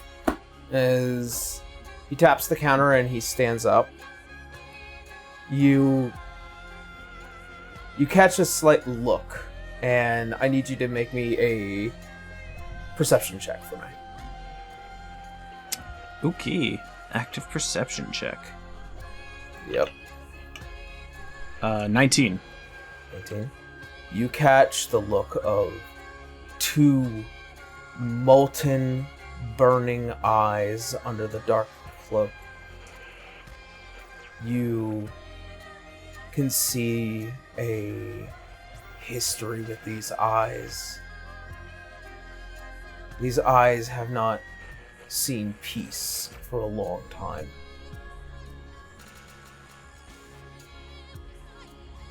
And as you see as the head nods, the cloaked figure turns around and walks out. The flow of the cape just slowly following behind. And as he leaves, you can tell the whole fucking tavern just takes a breath. I turn back to the caned bartender. Who the fuck was that? That's the Ashman. The Ashman? Mm-hmm. Bit of a local legend around here. Says he comes walking these streets looking for occultists. If you see fire in the sky, you know it was the Ashman. And if you see ash in the streets, such is the Ashman's way. Does he bring fear or hope? For most of us, hope. To those who like to slink their ways into the shadow, well, I've yet to see how that light doesn't reach them. A vigilante, then. I suppose so. Interesting. Oh, if I could get some extra syrup with those pancakes. Of course, yes. As she goes under the counter and just Anyways, food time. breaks the tension. Damn. But my pancakes. You would not leave. I'm so hungry. Just I look like the Monster Hunter scene when the palicos serve you up and it's just scarfing food between like chunks of meat and downing ale. Wolf eats his full and then some. All right. Yes. A free meal and what seems like to be somebody that has this mysterious essence to the city. But with that being said, as you return back to the guild and find your friends settling and the rooms warm, the beds soft and welcoming, and the night as it comes to an end, with the breaking of the sun to the north. All of you slightly grogging your way through, Briar having to, again, break yourself out of the ice first thing in the morning. Adara's an early riser. What do you mean grogging through? She is just a ray of sunshine in the morning.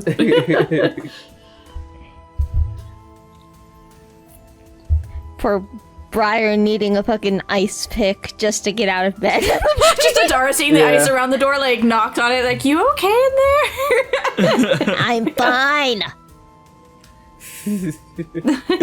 As you all find your way slowly making towards the center tower in the early morning, equipment in hand, and ready for your first mission as a party together. And that is where I think we're going to go ahead and take our first break. Yay.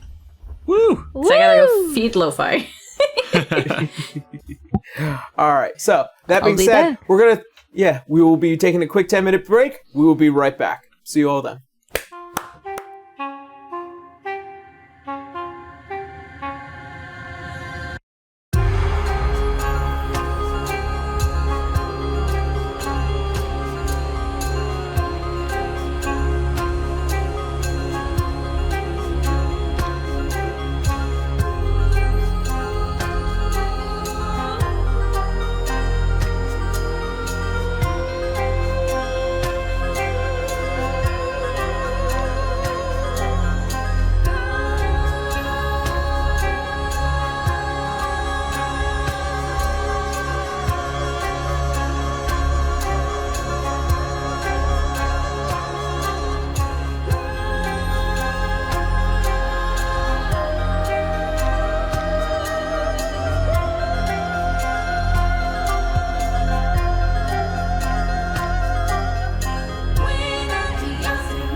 Welcome back, everyone.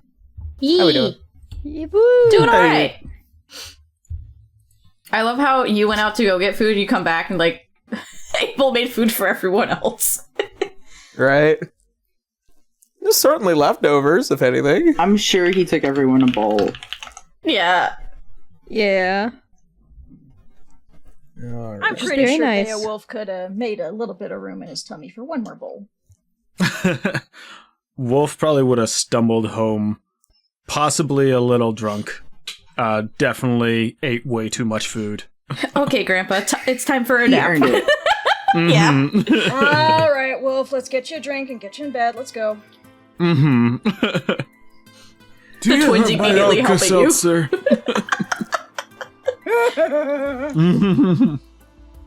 Oh, man. Alrighty. This is So- already ridiculous. I love it. Wolf's got like those plastic like week-long medicine trays.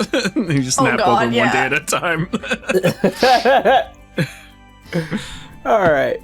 So, as you guys find yourselves making your way to the massive center tower as you pass over bridges and various other locations, you see that there is the massive running water system that goes throughout the entirety of the city that leads out to the massive lake that surrounds Kerymhorath. Let's see here. As you do, you find yourselves within the massive canopy of the center tower, as you notice several adventurers from all around Kerymhorath slowly making their way inside, and quite a number that are coming outside. Well experienced, armored, and some would say quite popular within the city, depending on which group that you're looking at. But this in particular is the environment of adventurers from far and wide. We'll get there someday. Give it time. You also notice that there are several individuals that kind of have a particular uniform to them. As you go through, you notice that every uniform has a specific design to them.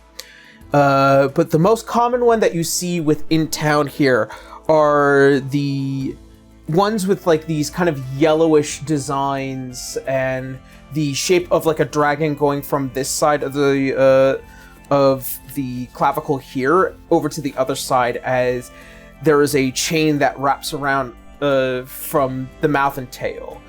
These are known as Radiant Knights. These are the town's guards, the mages that keep the order and make sure that the laws are followed. If you find yourself ever in trouble in one direction, you can seek out a Radiant Knight that might be able to assist you, or if you cause enough trouble, you'll be facing down the wrath of a Radiant Knight. You also notice that there are several other individuals with kind of like the same design in their clothing. You'll notice that there are what looks like to be a blue kind of mantle one with what looks like to be a wrapping gator around, or alligator that comes around. These are for the Mariners Guild. They handle pretty much the water system within the city and then beyond. You notice there is those with the kind of the more green looking design, as they're carrying around what looks like to be hunted creatures, and as well as those who might come up from the mountains. This is the Grove Guardians. They kind of have the green design with what looks like to be a wrapping stag around. And then you notice the what looks like to be those kind of wearing blacks and grays. These individuals are known as the Soul Keepers. These are internal affairs and investigators, so before Radiant Knight could ever take action, they usually have to get the permission from a Soul Keeper. You notice that they're kind of wrapped around with a massive bird-like creature, a raven, or other corvid that you might be familiar with. And then finally, you'll see many a buffer or stout-looking individuals that create the city infrastructure. These are known as Forge Masters. They're deeper, stony grays with what looks like to be a wrapping wolf around that also has that same chain, but each particular chain has a different metallic color as well. You are aware that there are only 6, though. And to anyone that hears the mysteries of the city and are aware of it, you know that there are 7 Grand Mages. The last one remains a bit of a mystery. And those who work for the Grand Mage are far and few in between, but not acknowledged in terms of their prominence. So, to ever find anyone that works directly under the Grand Mage is often either hidden away or just not publicly acknowledged, at least for the time being. It's a very small circle of trust. As you pass through the tower and you make your way throughout each hall, you find yourself in section 3. As you do, it is calm and empty. You can definitely tell that this place is also a little rough.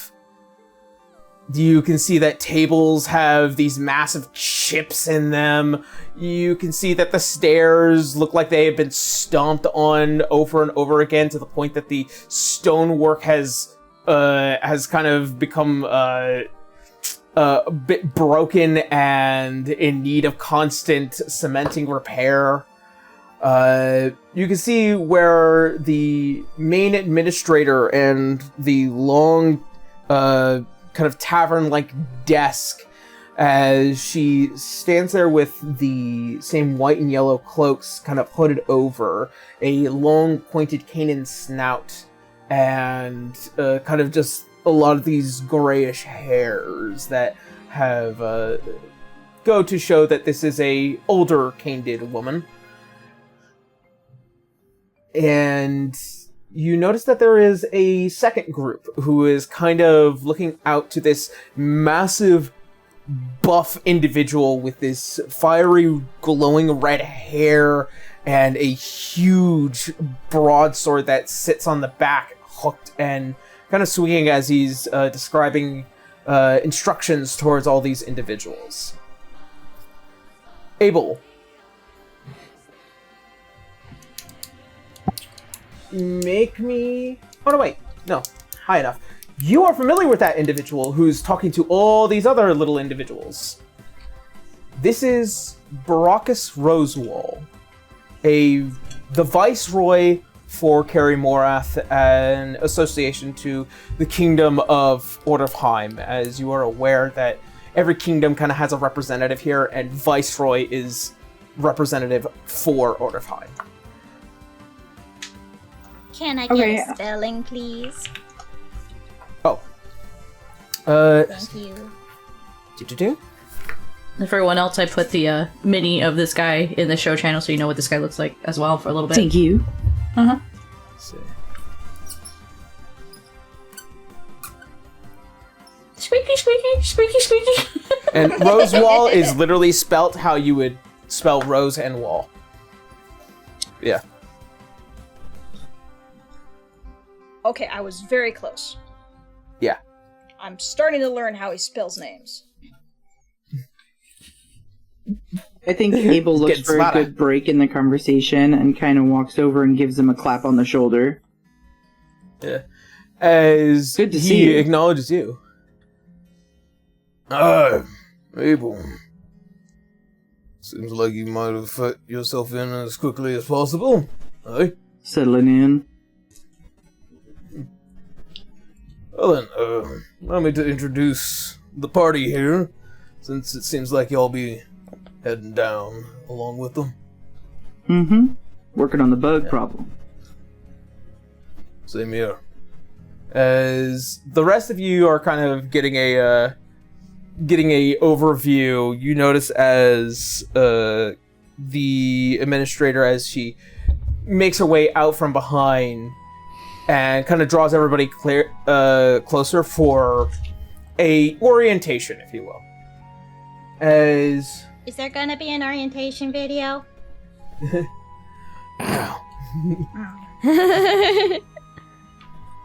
as Baracus as kind of points out to each individual, you notice the first one with what looks like to be this kind of lion's mane kind of hair.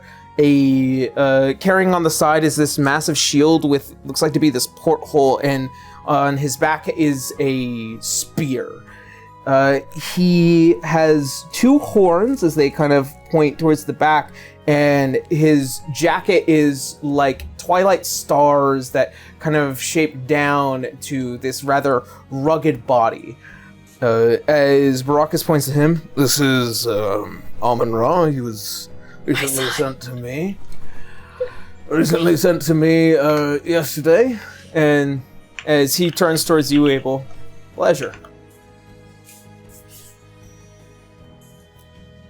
And as it turns towards this armored jacketed individual who is looking away from your group as much as possible and is also trying to avoid eye contact with you.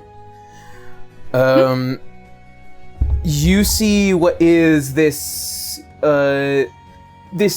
humanoid man, well built, and you can see kind of on the neck what looks like to be a familiar tattoo to that familiar with Cirrus and the symbol of Adara.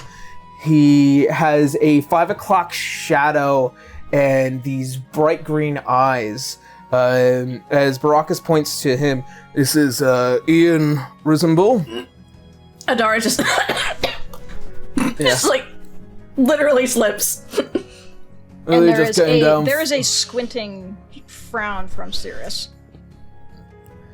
As you can also see that he is also doing his best to avoid eye contact with the two of you. Just came down from the Lenarian Academy. And you can see as Ian, as you say his name, he's doing everything he can to just keep his back towards you. Aw, are we being shy now? No need to be shy among friends, Ian. Oh, we're friends. That's what we are. Friends. You skipped the class on sarcasm, didn't you? The ends of Adara's hair flare a little bit, like fire. As Baracus is all like, alright, quite tense already on that one. And then, as he points to another man who is just covered in head to toe in pure plate armor. He is carrying with what looks like to be a longsword and a massive kind of this bright stainless steel shield on the arm. This is Tusker Miracle. And you see as he looks towards you, Abel, and he extends a full hand. Nice to meet you. And Abel reaches right out and takes that hand. Yeah. Big handshake. Yeah. Firm grasp. Very nice. Cool. Respectable. What's his name again? Yes. This is Tusker Miracle. Miricall. Ah, sorry guys, I don't have an image for that one. Yeah. This guy's new. Mm-hmm. No, it's okay. I was just providing for the team so they understand who we're talking with. Yeah. I am noting these guys by first name because it's going to be hard to remember everything. Yeah. And you can also see one other individual. Very short. Obviously, Genasi. Not fire, but earth. You can see that her hair is kind of like peridot. Like stones that kind of go back out and they kind of swing to a tight ponytail in the back. You can see her eyes look like emeralds, and she has a staff that is made of that kind of same high quality material that one could come to expect. This is Kain. Kayin. As she looks at you, yes, pleasure. As she extends a hand out like this. And he takes it. As you see, as Baracus like leans towards your ear, she's nobility of from Agethkadrol. Her family is originally from the Othram assembly before it was taken over by the dwarves. Didn't realize we'd be in high company.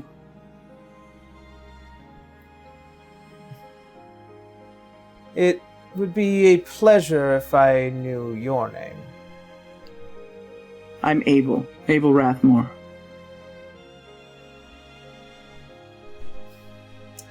Make me a Samuel, an insight check. Because I know you don't have anything of that. Damn! The twins do! Abel sees nothing. Jesus, 7. Abel sees nothing. Nothing. As your hand reaches up towards her and you say your last name, you can kind of see as the hand twitches back a bit before... Pleasure. Question. That is met with a big, wide, toothy grin, as he knows the reputation his name has. Question. Because I have wary stance going,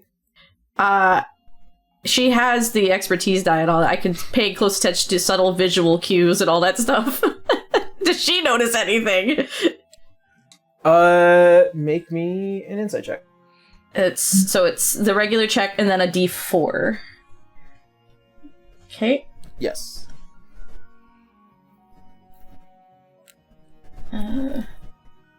It's 13 plus... Where's the D4? There it is.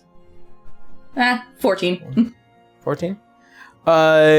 You get the sense that this is somebody who obviously sees themselves in high nobility. Mm-hmm. However, in terms of reputation, Rathmores do have a reputation. And the most common census, especially for the Rathmore family, is that they often take in lost dogs to marry into. And in terms of nobility, the usual census is that nobility is supposed to marry into nobility. Gotcha. And that has not been the case for the Rathmores for a long time. And Gotcha. that is acknowledged especially by nobility outside of Vale. Mm-hmm. Okay. Well, to be fair, she is partially distracted by Ian just being a little shit right now. Yeah. As you see, as Baracus stands there. Right. I just wanted to send off my party before anything else. So, I'll be seeing you around, Rathmore, yes? Of course. Actually, as he goes under the jacket and he pulls out what looks like to be a spare ticket. There is a Kraken Ball game coming up. I would hope that you'd be welcome to join me. Myself or my compatriots are welcome. Just you. Very well. I'll see you then. What's Kraken Ball? And he slips it under his tunic. Day here and you're already getting favors. Favors or conversations with needs? I don't know. We'll see. To be fair, they seem like old friends of Dara. They're good people. Listen, I'll take my leave now. Best of luck to all of you. And you. As you see, as he walks off, you can tell his footsteps are heavy, given his massive size. Something I'm sure his wife appreciates. Tee-hee. Tee-hee. No comment.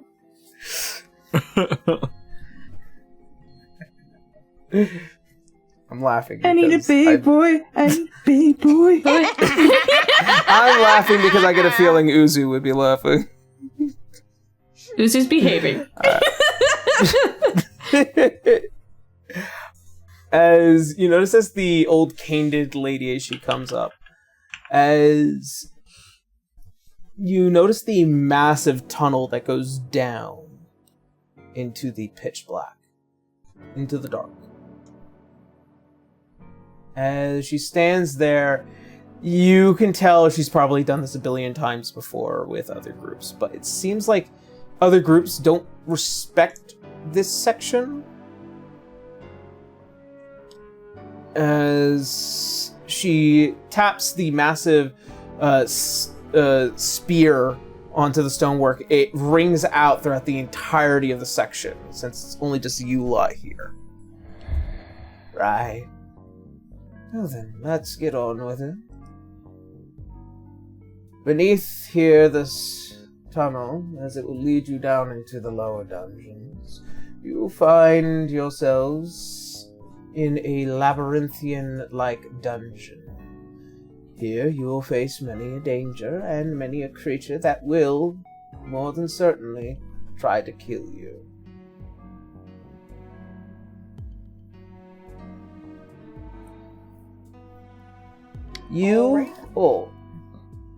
Down here, your echo stones will not work, as there is a barrier that prevents such a thing.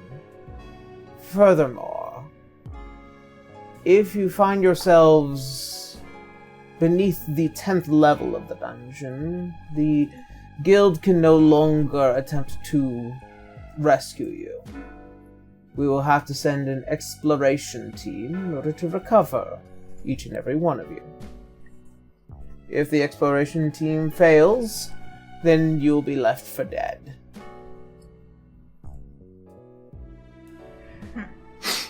We appreciate the very realistic expectations. Remind me of our objective. Kill the bugs. Stomping bugs. Yep. That's all. For now. Pest control. Great. It is an important job, sir. In case you might not know that the killing of these creatures protects the upper echelons of the tower and the city itself. Fail to do so, and people's lives could be at risk. Yeah, if we take care of them when they're small, they can't get big. Pretty simple stuff. So pest control is really a respectable means of handling such a thing. Could you agree or disagree? It's a new line of work for me. But I will begrudgingly oblige. Yes, it's an honor to be a glorified exterminator. Nothing wrong with getting your hands dirty every now and again if it means helping other people out. I'm just not accustomed to it. But yes, very well. Well then, that being said, any questions? No. Any basic equipment that we can expect to need down there? Rope and spelunking every now and again, but I would recommend staying on the main paths. If you end up falling down a hole, you'll be going down quite far.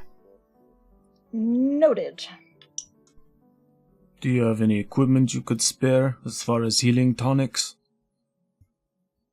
Anything She for sale, looks we'd be around happy the to pay for it. entirety of the section. I am able to handle the healing, Wolf. I do have a question. Is this dungeon, is it straightforward in just a single path, or will Barakas' team be handling one side? As you see, as Amon-Ra, as he takes a step forward, he looks at you knowingly. Our job is a little bit more different than yours. But, if we run into you, we'll try and help. I just didn't think that we should be getting in each other's way. That's what I think so too. I'd hate to cause you any problems. Squint. What? No reason we can't help each other out. We may have different objectives, but it's for helping out Kerymhorath, so...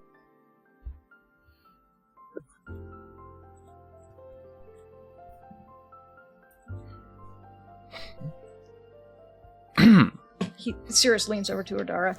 Yeah, it's tense down here, isn't it? Yep. Sure is. Adara's like a little like taken off by Ian being here. It just, sure is. Right. Oh, don't worry about him. And then, that being said, I shall open the gate. As Charon, as she turns around, you can see as she goes over to the massive hole, as she taps the spear, you see as this kind of thin film of black begins to spread away, as if like fire on a spider web just burns. And you can see the kind of small refractions of bioluminescent stone and various kinds of small dancing lights, but you could also kind of definitely hear the echoes and the chitterings and the sounds of movement throughout these cave systems. It breathes and lives. Best of luck. Thank you. Ah, yes. The pit of despair. And as the two groups descend, you find yourselves within the dungeons of Morath. How dim would you say it is down here? Pretty fucking dim. Sirius will probably just conjure a small flame in his hand just to act as a little extra. Same. Yeah. We're fire genasi. Whoosh. Yeah. Ironically, if need be, Briar also can produce flame. That is funny. For you, as you do produce flame, it is this icy white blue that burns cold. Now that is pretty cool. Yeah, that's pretty. Wolf would take a torch out, light it up, and then sort of like an astronaut in space, just like let go of it in midair, as it just kind of floats there next to him. Yeah. Alright, I'm gonna have to ask you how you do that trick. A lot of time thinking it over. Adara is happily distracting herself with her team to not pay attention to Ian. Yeah. You can already see that Ian has long since continued to not look at the both of you. Does Briar And- notice this? Oh yeah, no, Or Adara, can I roll? Oh, Adara literally was smiles and happiness in front of you at one point, and now she's just like, fuck this guy. yeah. Yeah. Briar begrudgingly Briar. is curious. If she Briar, asks. make an insight check. Okay, let's do this again. 4. That's a 1, so wow, even with the expertise die. Wait, was that a Briar Insight or check? a Dara check? Yeah. Briar. It's not letting me. Oh, you said Adara, sorry. So ignore me. No, I said Briar. You gotta listen. It's not like I know when what I'm I pressing said. it. Try refreshing the page. Yeah. Okay. Sometimes Roll20 just does the thing of, I forget that you're here. We love you, Roll20. I'll but try sometimes. again. Adara's not exactly hiding it. Neither of us are. I know. Okay, I know, but Briar- that's weird. I'm What's gonna have to your- look into. What's your bonus for the thing? It's 0, so should I just roll a just d20? roll a d20. Yeah. Roll a flat 20, yeah. Yeah. 8. You would notice that there is obviously tension between the twins and One dude. this guy. The insight include your wisdom. Yeah, it should. Should. Oh, you know what? So add 2 to that for a 10. That's 10. Same. Same. Yeah. So- I mean, Adara right, said she's an open book if you need to be.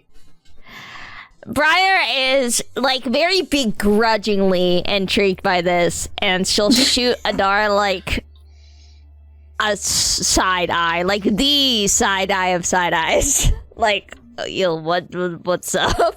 She'll she'll slow non-verbally. down and walk over, like, and just kind of like be at like side by side with Briar, going, "Yes." I take it you've met before. He is my ex. Oh. I twitch. Ooh. Unfortunate.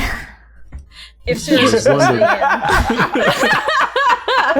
Unfortunate. There's a pause, and then there's just like finger to like pinches the bridge. Like, I was very naive.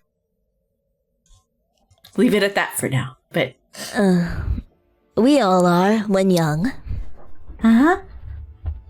he is a dick. Anyway, I also sensed a lot of hostility up above. That was very awkward. Is everybody here so friendly? In Kerymhorath. I wouldn't know. We're still new. pretty new here. You see as the large clanking of the helmed, fully armored individual.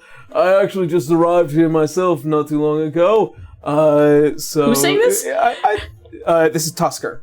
oh, okay. Are they going down the Like, same Ian- path as us? Yeah. There'll be a split eventually. I thought Ian was saying something. I'm like, that man has balls right now. But quite luckily, Lord Rosewall was able to provide me a good job, and it's been well paying for quite some time. At least some people aren't jerks. Are you an experienced adventurer? Or do you serve? I am an experienced adventurer. Yes, I come from out east. Well, Whereabouts out east?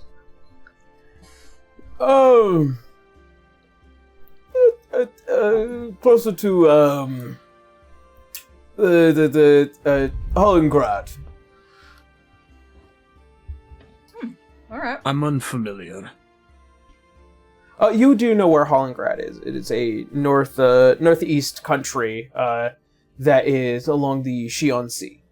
Oh, If you gotcha. guys are curious, there is a map in the there is a world directions map. chat. It is pinned. Thank you. And you see as the kind of this lion-haired tiefling man, as he turns back as well, I'm actually quite friendly myself. At least I like to think so. Yeah.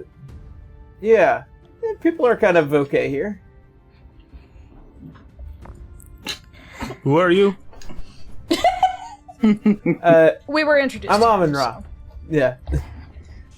You can call me Sorry, Amon I Ra. wasn't paying attention. Hey, that's fine. Amon-Ra, yeah. Amon-Ra. Mm-hmm. Well, pleasure. You may call me Wolf. Nice to meet you, Wolf. Well, I guess for introducing. I'm Adara, and this is my brother Cirrus. Howdy. And you see as Kane, as she continues looking forward, she doesn't give the same measure of respect to any of you. Lovely.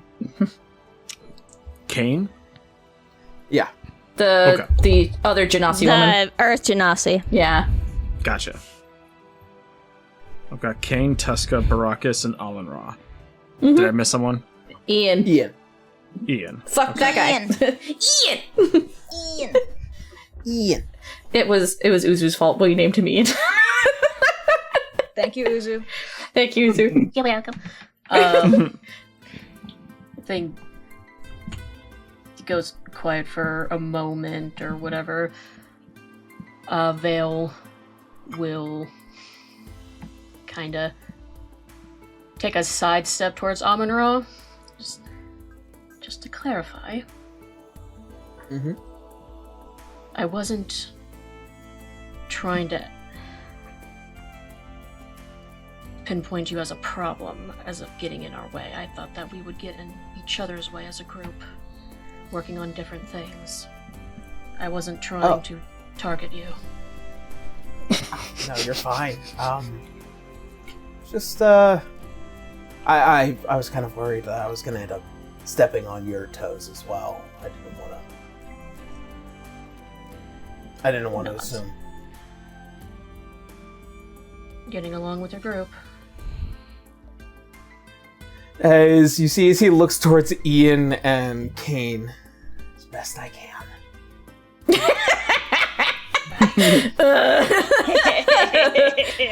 Half his group are insufferable. You said you were doing something different.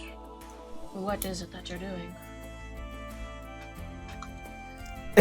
He thinks to himself for just a bit, considering the fact his first interaction with you was a little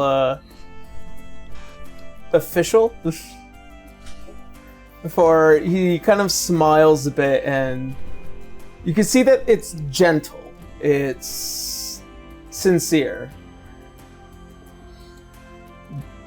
I would be more than happy to tell you when we get back up to the surface, huh? You have quite an aversion to these type of things.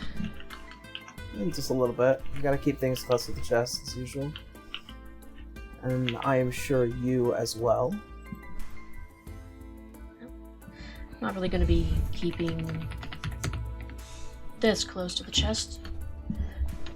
You're just taking care of the monsters. He looks at you for a second before you see as the eyes shift towards the twins, then back at you.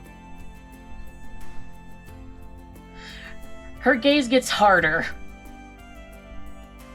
Okay. Don't want to push too hard, I guess. Is this happening in front of us? Just No, that side bit of a sidebar with these two. okay. I was like, we're in a tunnel together, so I was like, huh? I imagine that conversation's happening off to the side as we're chatting with Briar. Yeah. Mm-hmm. To be fair, Adara's not going to air out dirty laundry right now, but saying he is my ex was enough to go, he's a dick. Yeah, and Briar understood that. She speaks the universal language of these men ain't shit. Yeah! Man ain't shit, hoes and tricks. But that did. Vale just gives a nod and is like, well, good luck on your mission. Good luck on yours. And she goes back to her group. Alright. As you guys make your way further into the dungeons, you see that there is finally a split. As you see as each group kind of taking to each side. Well, it looks like this is where we walk our different ways. Stay safe. You all Bye, as well. Ian. See as he kind of just... Water tribe out, like, walks away. He's Yeah. a dick. He is. But we're not focusing on.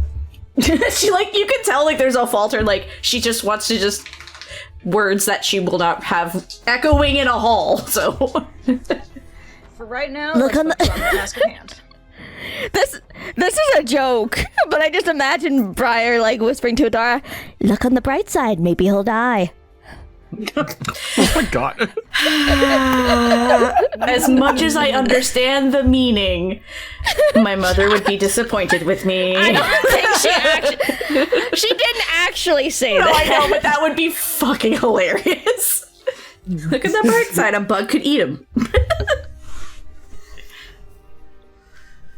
Alright. As you all descend further into the caves, as you reach what looks like to be this kind of large clearing, there is this massive ravine that leads down further into the blackened abyss. The only thing connecting between where you all are to the other side is what looks like to be this massive rope bridge. Tight, well built, and secure. I was about to say, if this is rickety and falling apart, goddamn, we're already doing Indiana Jones. Yeah. Fuck. Just to make sure, Sirius will grab a hold of the rope and just kind of give it a little test tug, make sure everything's secure. Yeah. No. Adara, Yeah, considering I think this will hold. yeah, I think Adara, this'll hold considering you, she's yeah, considering she's got the flame and is one of the heavy hitters, she'll be in the front, I guess. Okay. I'll take up the rear. Just might as well also have someone with light also be ahead as well. I will drift the torch towards the front. If you want, I can take up the rear. That way we have a tank at the front and a tank at the back, and I have dark vision, so I don't need as much light. Is this you saying this or Abel saying this? Because that would be a cute acknowledgement, like, I sees you. Tank, notice tank. No, that was me. Okay, I thought it was like, damn, he made that assumption real quick. Sorry. I mean, he saw your sword. He knows. I will That's true. Alright. be the So, third. marching order. You'll be the third? Okay. I'll go second. I'll put you Grandpa, let's go. at Go look out for the youngins. Wolf. Vale. And that will put Briar right between Cirrus and Vale. So who's in front? Me. Adara. Okay.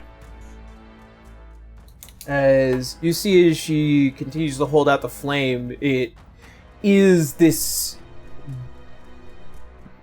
deep, dark glow, the tungsten light of fire. As you cross the bridge, you begin to see that there is what looks like to be this cave entrance, a somewhat deep, and you can hear as if there's something like pouring out, like porous wetness coming out from that side of the cave. Vale. You take note of something as you guys are crossing the bridge. You begin to feel as if the air shift goes from this kind of cold wetness to this dry warmth in the immediate environment. Gotcha. Also, And you I begin think to hear the sounds of cracks and breaks. As you look up, you see something that is beginning to fall straight down towards you in the room. I tell everyone to immediately run forward. Okay. While we're on the bridge. Yep, while you're on the Alright. bridge. Get off the bridge! Alright, as all of you begin to run, you notice that this massive stalactites begins to fall, and it clips one side of the bridge as you see as the rope as it breaks, and you can see as the whole bridge that you guys had just crossed is beginning to list towards one side. I need Abel, Cirrus, and Briar to make me dexterity checks. Is there any way we can try and help them? No, because you guys are still running full force, and you guys are the furthest to the front. Dex check or save? Check. It's That's an 11. 11, a 10, and Hello? 8 plus. It's also not letting me roll my dex check either. We'll figure out what's up with your sheet. Are you Yeah. clicking on the little Alright. dice next to it? Yeah. Alright, well, it's gonna be a d20 plus 1, I guess. 14. 14. The three of you almost lose your footing as the wood begins to escape from under your feet as you, Abel, have a choice. Either you can lose a bit of speed and help these two, or you can continue booking it forward all the way through. No, I'm losing the speed. I'm going for them. Okay. As you pick up both Briar and Cirrus under your arms as you lift them both up, and you take a 5-foot penalty to carry these two because they're two rather well-sized human beings. Briar. You You touched the I'm cold sorry. lady. I know. As he picks her up, he goes, "I'm so sorry for touching you. I know you said no. I didn't mean to do this against your will." But he's moving. That's not the problem! I feel like Adara probably turned to look at Sirius, but I feel like I Beowulf need would have you- kept her going. Like, I no, need you keep to going. roll for the frostbite touch. Damn. boy. Oof. I tried to warn you, this isn't your fault, I'm sorry. As you pick up Briar and Cirrus as you run forward, these two, as you manage to just barely get the wood back under your feet, as you take a bit of the slow, you begin to also book it up to the rest of everyone else. As you do, you take 10 points of cold damage. Oof. Ow. Level 1? As- Are you alive? Yes! I hope so. That's more hit points than Briar has. I have 12 looking hit for my points. hit points. Yeah, that would down me. So that's going to be on the that character tab, and it's going to be on the left-hand side of the sheet, right next to your con, out to the right of the your Constitution score. I have 5 left. My God. Briar's like almost like panicking as she gets like set down. She's like kind of flailing her hands like, I'm so sorry, I'm so sorry, I'm so sorry. Don't worry about it. Don't worry didn't about mean it. to. Meanwhile, Yeah, Adara It is just stings a little bit, but I'm fine. I just don't want you to die. it's just Adara immediately As- hugging her brother, like, "Are you okay?" I'm alright. It's okay. It's alright. As you guys hear the sound of a massive blast from up top, and you see it, what looks like to be the streaking of two kind of humanoid-like creatures, as one with what looks like to be these 4 wings come blaring down further into the ravine, as another with what looks like to be these 2 massive bat-like wings, as they also continue to chase this thing down into the ravine as the glow begins to fade. Who's fighting the Balrog down here? They said bugs. We would be fighting bugs. Those That's are not fine. bugs. I can see that. Vale, you said you have healing. Yes. So, Please. What's the condition of the bridge? The bridge, as you see another massive stalactite just fall. It breaks the other side, and you see as it... Well... The whole bridge just fell? Yep. That's not an issue. How far across is it? You're talking about 120, maybe 200 feet. 200 feet?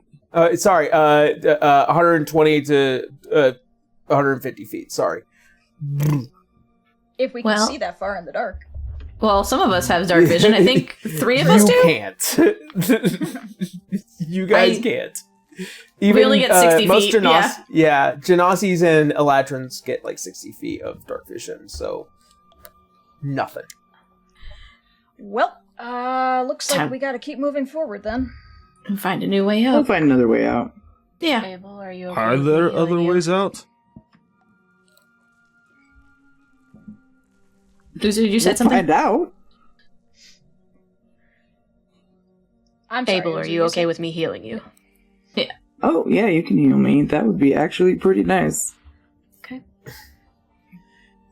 As you go and heal Abel, you can definitely see the dead skin that would have turned necrotic had you not attempted to save the arm. Mm-hmm. As you place your hand there, you can see as the bracer and the symbol begins to glow, the magic heals the arm and all that. The dead and dying skin cells begin to become revived and come back to life. Yeah. Ouch. Good fair warning, Briar. Fully healed. Yay! No, we get it. So, witch's oil, correct?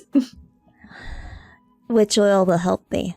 I can't touch anything or anyone without it freezing. Well then, let's go look for some witch oil. also, I'll get myself some leather gauntlets or something so you don't have to worry about that next time. Mm-hmm. I'll help you craft those up when we get back to the guild hall. Appreciate it, sirs. Hey, I gotta fix up my shoes pretty often, so I mean- I've gotten used to that. Speaking of Aaron, do you want me to roll something? Yes! Oh god. This is actually the perfect time where it could have possibly happened. Yeah. Alright, what do you want me It's to roll? percentage die. D100? So a D100. Yeah. Gotcha. That's While it. you're doing that, Abel's gonna give Vale a pat on the shoulder, thank you. Baru! She knows. Alright. Adara gives a thank you to Abel. It's like, thank you. Briar Like, also thanks Abel. Yeah, there was an actual panic in her face, not because of the for herself, but for her brother. Like, that just, no. Abel, ruffles her hair because she's so short and goes, "That's alright, we gotta take care of them." The glowing happens for a second. He pulls his hand back, unsure if that's gonna be hot. No, no, nothing like that. I promise, nothing like that. It's fine. It's fine. I'm not it's trying to take damage twice in a row for no reason. Go for ice now, fire. Very well. He probably picks up on that. Alright. So, as you guys press onward, without an immediate way back, but as you enter within this small cave, you can see that there is a bit of glow to this place, kind of faint and green. And you also notice what looks like to be these dark black pools. And on closer inspection, Briar, you are familiar with this stuff. This is witch oil. Huh. Woo! Well. Ask and you shall receive. I may have a couple spare little vials here. And There's just witch oil on the ground. Pools of it. This is one small black pool of witch oil. There's not a lot of it around. But it's here. This is it. Go into his little hip pack and probably take out a couple spare vials.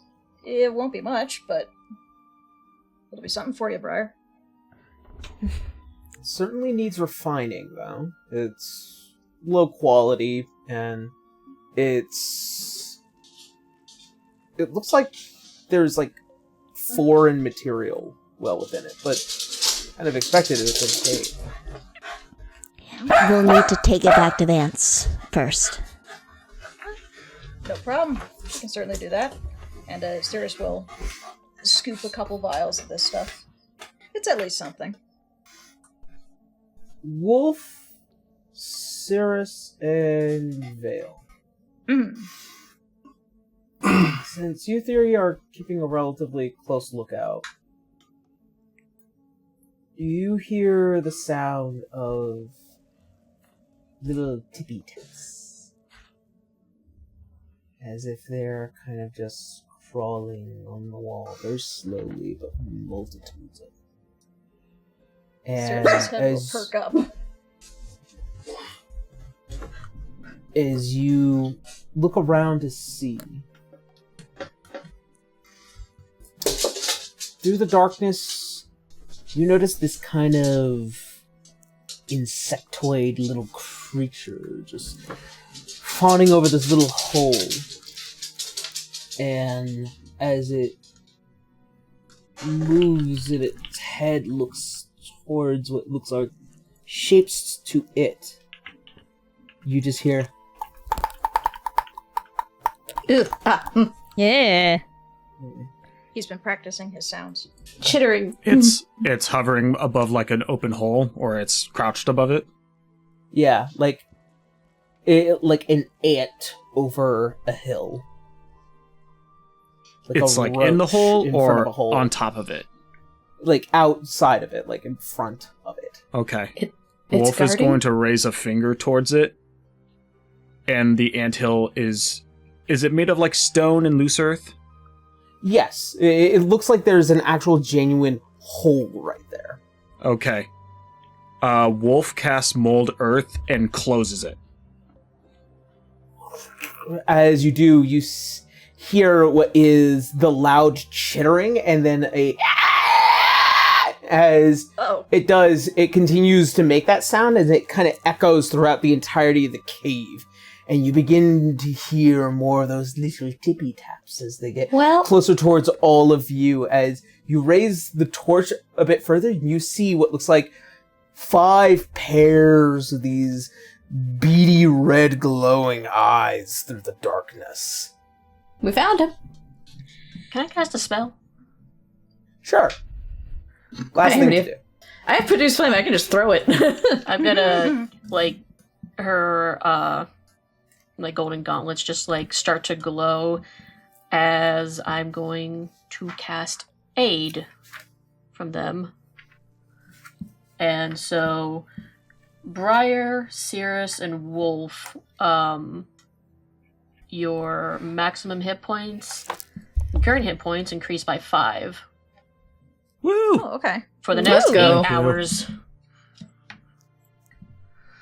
Use that. Let's see. Then we're gonna go ahead. For the time being, I'm going to note that down. Are we doing Yes. fight right now? Okay. Yep. I gotta go and like very soon though. Oh. How soon is soon? I got maybe 15 minutes in me. I'm sorry. Uh-oh. Wish I knew about that. I thought we were ending at 5 my time. I'm sorry. Yeah, we had to go overtime because, stuff. Alright. Well, let's see how quickly we can get through this. This will be the first time we're using the A5E battle system, my friends. Mm-hmm. So, Boy! and with that, let us go ahead and do this.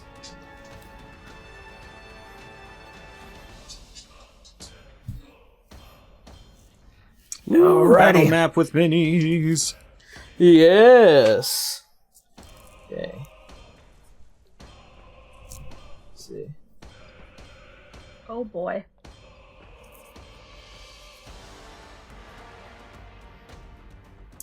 So, are we rolling a niche? Yes. Alrighty. Oh boy, oh boy, oh boy. Oh shit, I rolled a 22. 4. Nice. Dang. Okay. Cirrus with a 22. I'm right there with you on a 23. I can't click the initiative button either, so here we go, I guess. Roll a D20 and add your dex. 3. 8. 3 Hey, plus you're not what? supposed to be worse than me!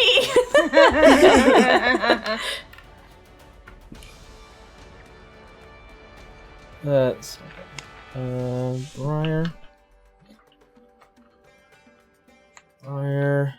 Okay, so Cirrus, and then Abel. Abel's a 23. Abel's a 23. Adara is a 4, and then Wolf is an 8.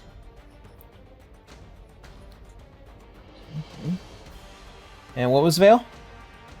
Oh, 18. 18. Okay.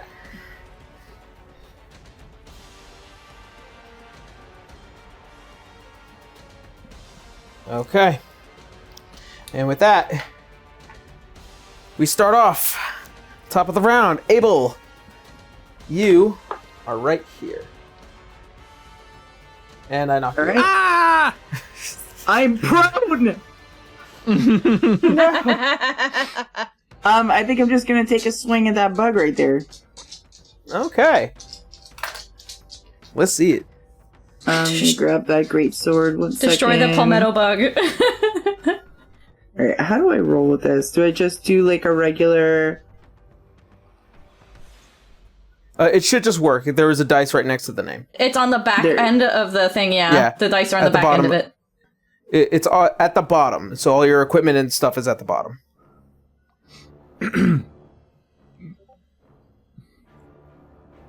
Okay, got it. I was on the actual equipment page. Okay, not a 7 great does roll. not hit. 7. All right. Still have your bonus action. What are you doing?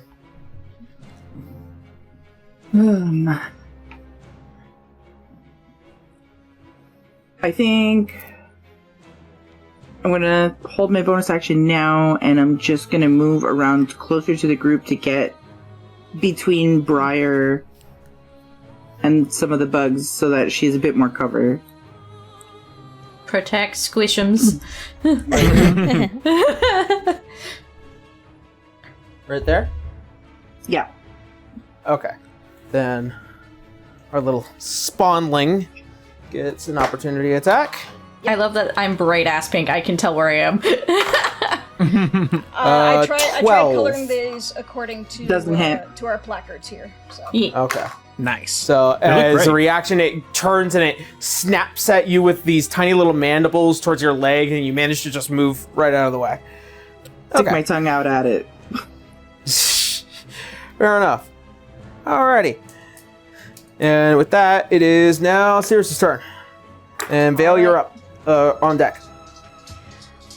With a flare of a little bit of a greenish tinge of magic, Cirrus seems to reach into this inexplicably appearing window and pulls out both a longsword and a medium shield. Ooh. Alright. Rittermagus. Yep. Alright. Let's see. And he is right here. To this one right here. Now, for some reason, this darn thing isn't showing my attacks. I checked earlier and it was there, so meh.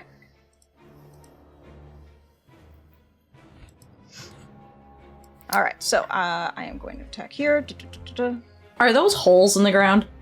Yes. Those are actual holes in the ground. Oh So, boy. hole here, and hold there. Gotcha. So, danger. Got it. Alright, so it looks like just a base attack here for it. I am sorry, Aaron, but it looks like I checked on this, everything was there, and now it's not here, so it's just going to be a basic attack. That's a 2. Oof. All right. As you swing the blade, it just scrapes the stone as this thing just... Alright, that didn't work. And Cirrus will instead then just prepare his shield just while facing this critter that's right next to him. Okay. Sounds good. Bill, you're up? Okay, so I have a quick question. Yes. With the weapon that you gave me, does it take an action or bonus action or anything to summon my weapons out? No, it does not. It just, they appear as you need them. Okay, cool. Then, yeah, I'm going to summon out both of my arm blades. And Alright. let's see here. Everyone's got summonable arsenals. These two massive patas appear out of the mouths of these lion figures on the bracers. Ooh. And I'm going to move forward north one, so then I can, or two, I guess, so then I can attack that one bug there. That's actually 3. Yeah, that's 15 feet. Okay. Yep. Gotcha. Thank you.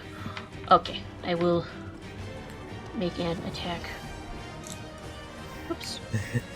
Level 1 stuff. It's so weird. Like, this is going so fast. I have to do this, man. These use my dexterity, right? Because they're not using my wisdom. Okay. Yeah. Abba-jabba. 17 will for the hit. First one. Okay. Let's not do a GM roll. I was like, oh, no. Okay. Yeah. So that's 8 damage on the first one. Alright. I believe you only get 1 attack because multi-attack is not a... Well, Not a since level I have one them thing. both, I can Oh, you get technically, your but- bonus attack. Yeah, Your- but I have the defensive ability, so I'm going to be using my bonus action to do that to add a +1 to my AC. Okay. Nice.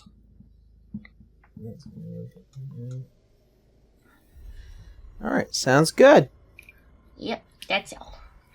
Alright, it is now the Ant-Hag spawns. We're going to start with Cirrus here. Oh joy.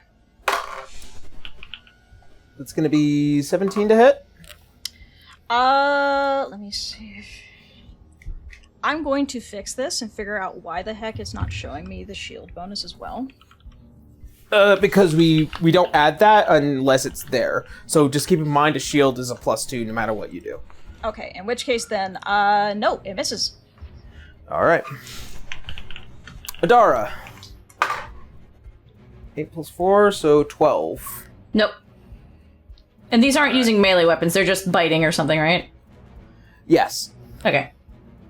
And Vale. Also a 12. Nope. Beowulf.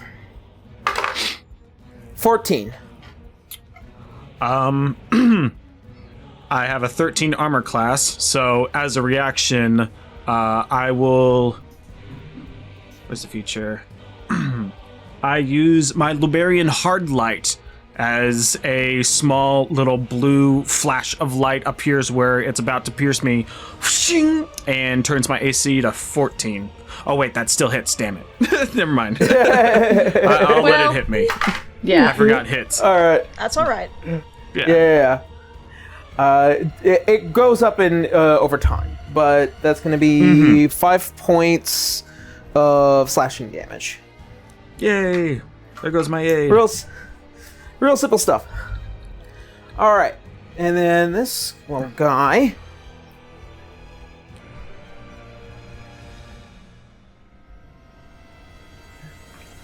What? And is flanking advantage or a +2?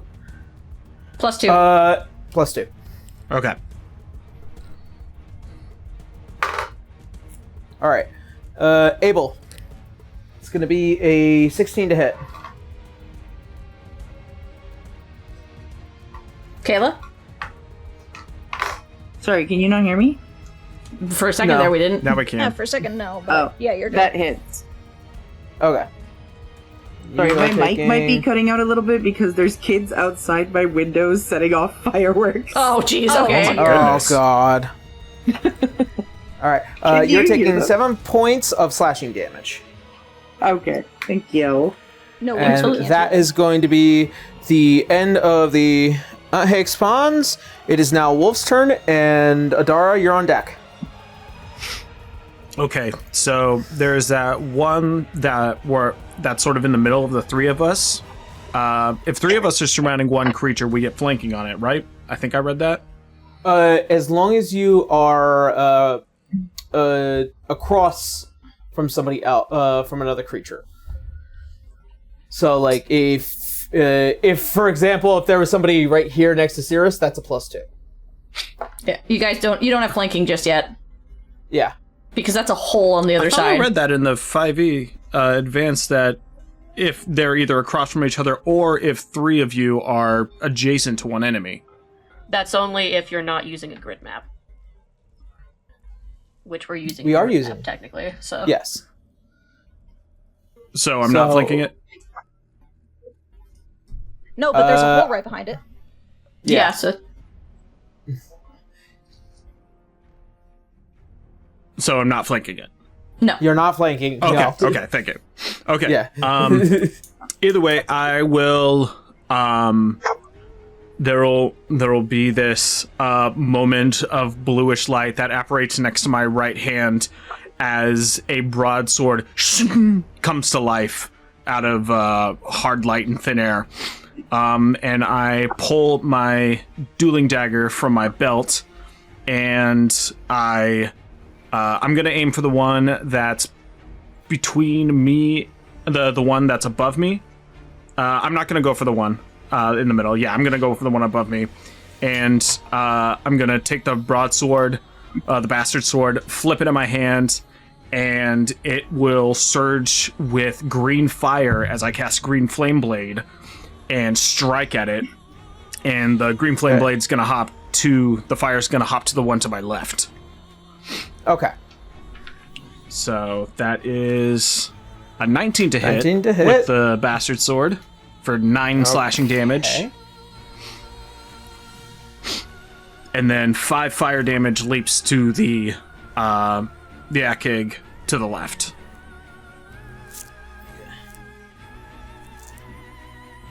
How much fire damage to this one? 5. 5. Okay. Yeah, that thing's dead. As you slam down on the first one, you see as parts of it fly off, and then the flame just consume the other one, dead. Nice. I give a low chuckle, and then I turn my attention back to the one I was facing, and I drive my dueling dagger into it. Is it a bonus action to cast? Is it a bonus No, it action just to cast happens, Green I think. Flame Blade? This doesn't it? Nope, that's an action for Green Flame Blade. And it's an action to attack. Green Flame Blade makes me attack. It goes off okay. with it. Yeah. Yeah. Yeah. Okay. Yeah. So Green you Flame still have Blade. your... Okay. So I still have my Then- bonus action. Okay. Yeah, Just wanted to be and- sure. Yep. Economy and all that. Yeah. Yeah. So bonus action is the dueling dagger. I plunge it into this one, wait till I get a hook, and then I tear out. And that's a 23 to hit Woo! And that will definitely For- kill it. for 7 piercing damage. Yep. And I kick its corpse into the pit. Alright, I do kick it into the dark abyss. Nice. Alright, and that's the end for Wolf's turn. Yes. Alright, Dara. Okay. Well, is there a bug behind me? No. That's Abel. Okay, that's Abel. Yeah. I'm a Okay. bug. Who's on the farthest left? Cirrus. Cirrus? Okay, can I go and flank that bug with Cirrus so they get the +2? Yeah. Thank you. You're welcome. There you go. All right, that'll be my turn. All right, Dara, you're up, and Briar, you're on deck. Wake up, dice. There we go. Oh, hey! Natural 20. Hey, All nice. right, hey, first crit of the game. Hey! All right. So it's 2d6 plus 4. And then double the damage. So 7 plus 4, so 11. So 22 points of damage. So she just twirls on her foot and just slams that greatsword right into its back. As you bisect this insect, it just as they split apart.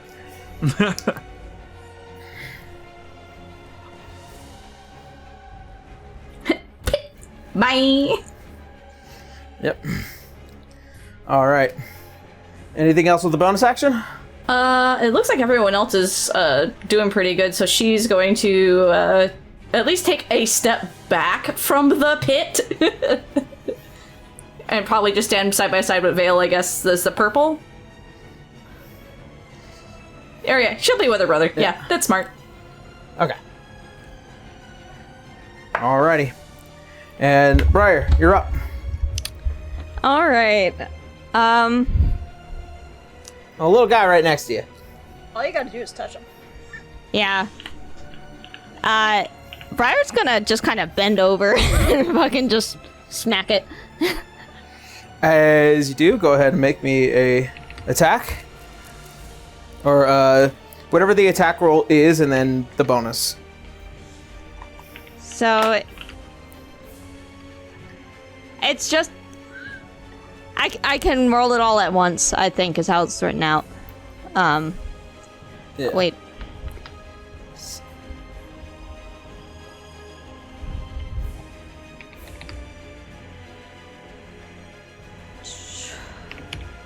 Sorry, having to... I'm gonna go over there and fix that later today. See if that might help you. Yeah, just roll the d20 and then add the attack bonus. Just to see if it even hits. Yes. Okay. You are making a melee attack, so that's why I'm saying.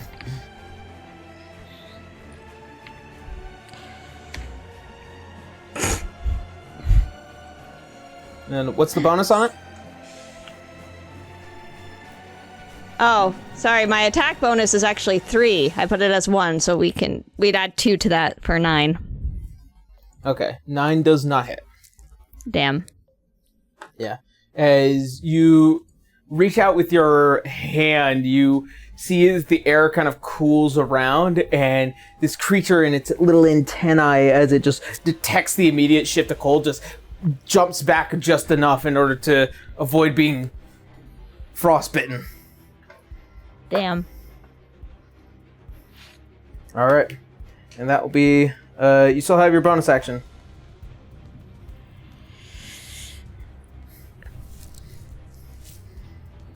Not a whole lot I can do. So that'll be the end of my turn. All right. Sounds good. Abel, you're up. I'm gonna smack it with my sword again. Bonk! All right. Bonk, bonk, bonk.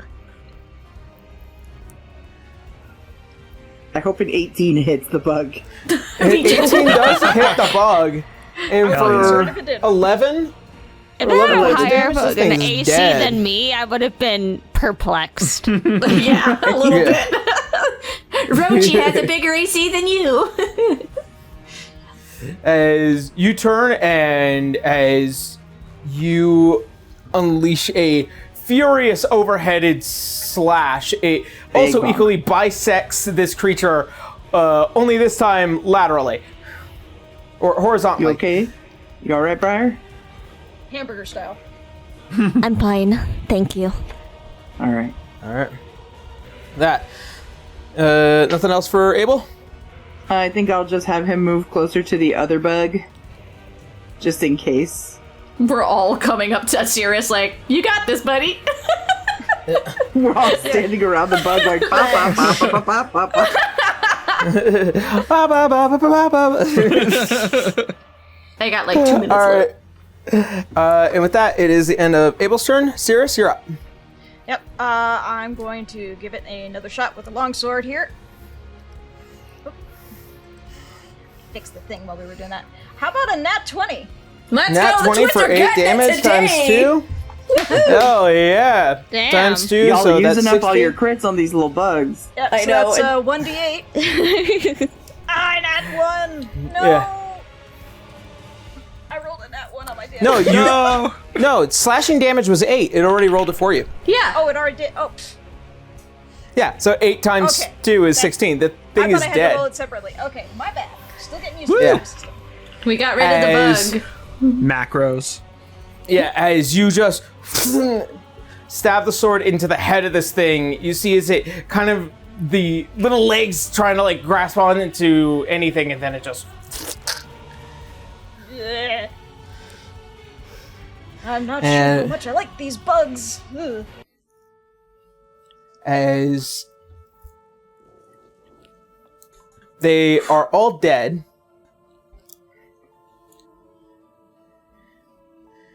You find yourselves at a bit of a calm for a moment. It can't be that easy.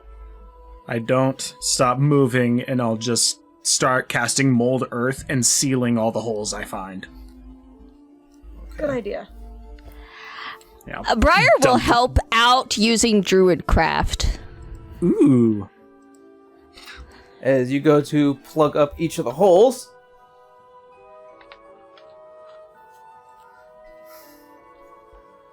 You guys do that? Mm-hmm. Nadara's gonna look ahead towards the left-hand side, just to be sure nothing's gonna come from that entrance over there.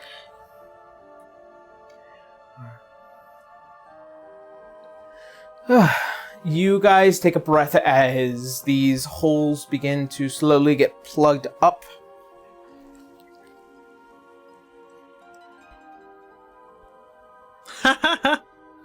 That's cute. Wow. That's adorable. You thought of everything. Yeah, I did. Including this. Vale, Yeah. you can't help but notice that there is a kind of a rumbling, a experience that only those within the tower are familiar with.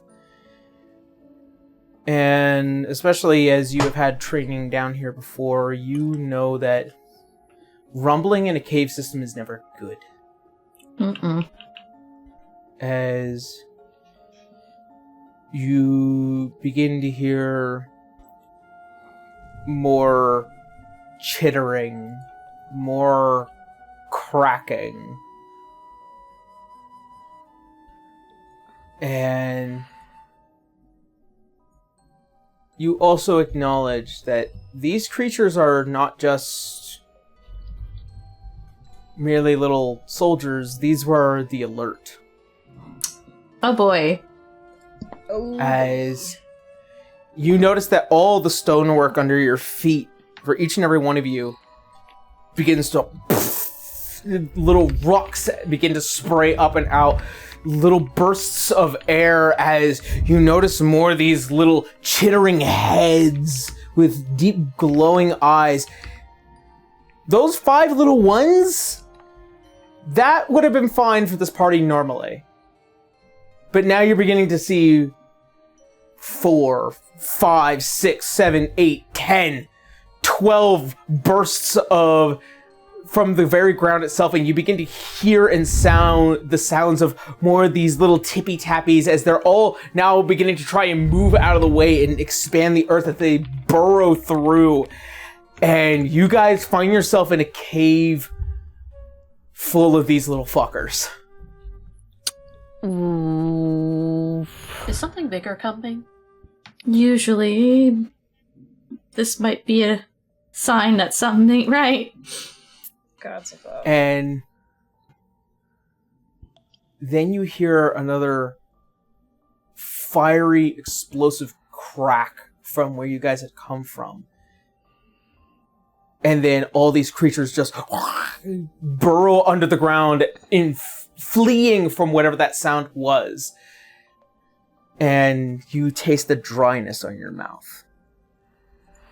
And you also notice these creatures that were burrowing beneath your feet have loosened the earth to the point that it cannot support the weight on top of it any longer. Uh-oh. As all of you feel the floor give way, and it splits apart as all of you end up falling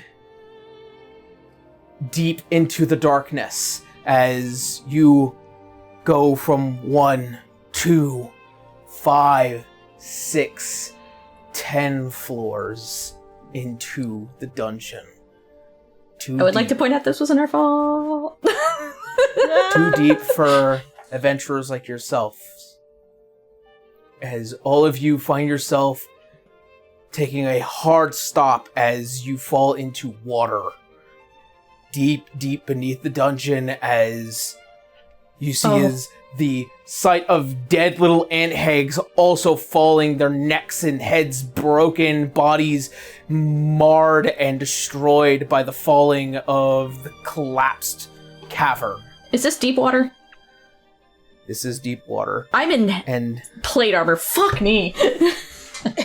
And you also notice that there is a luminance under all of you. As all of you have fallen too deep into the dungeon to even be saved. And that is where we're going to go ahead and end today's session.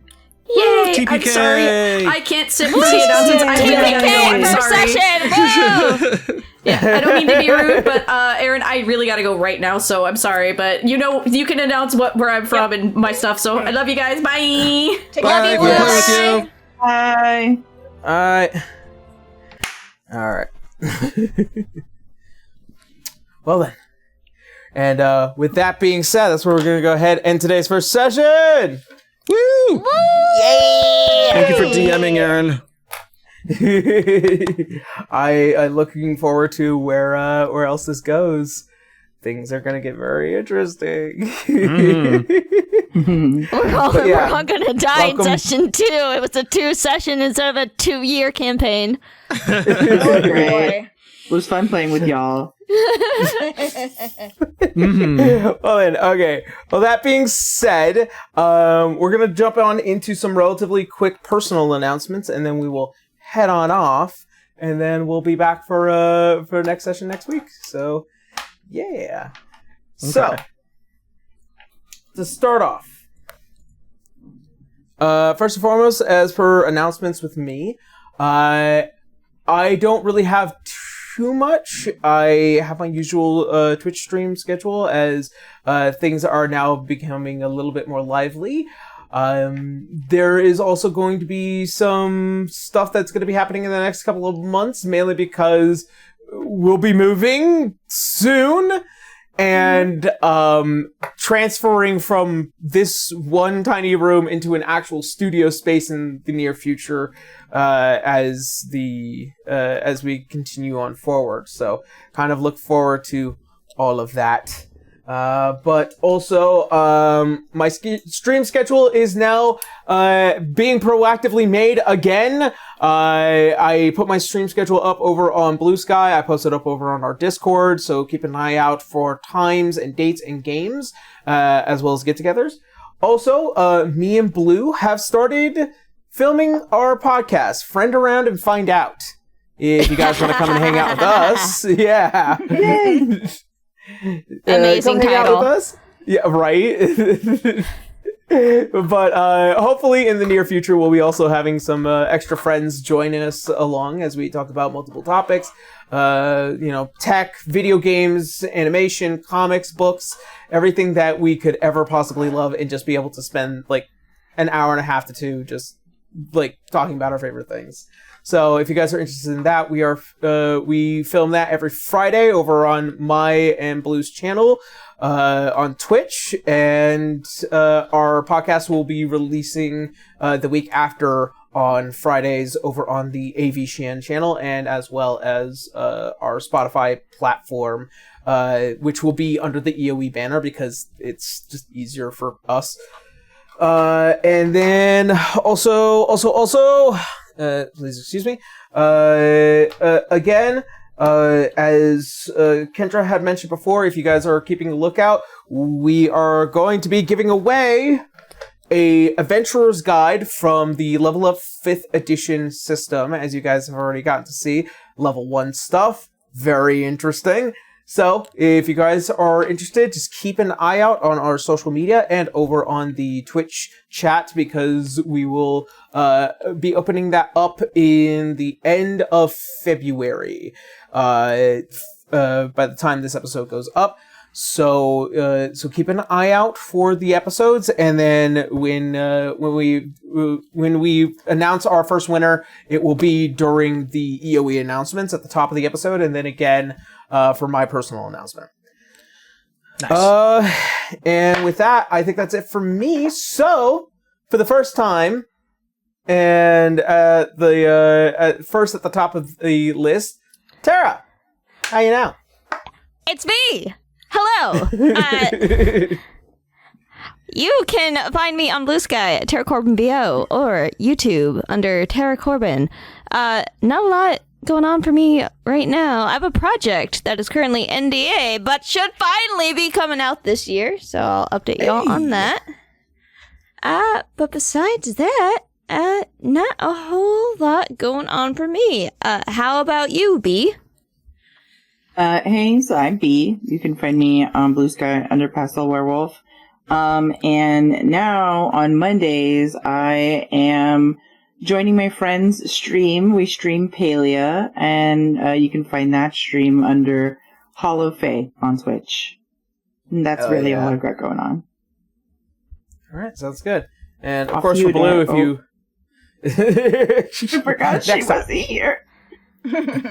next time, I promise. But if you want to check out Blue, it is Blue Casanade over on Blue Sky, and as of course, as I've already announced, podcast stuff, and as well as they can finally start releasing some art now that the episodes are being the episodes are going to be coming out. So look forward to all that over on our social media. All right, then on to Kendra. Hi everyone, I am Kendra, also known as Transient Day. Primarily, I'm over on Tumblr or Blue Sky.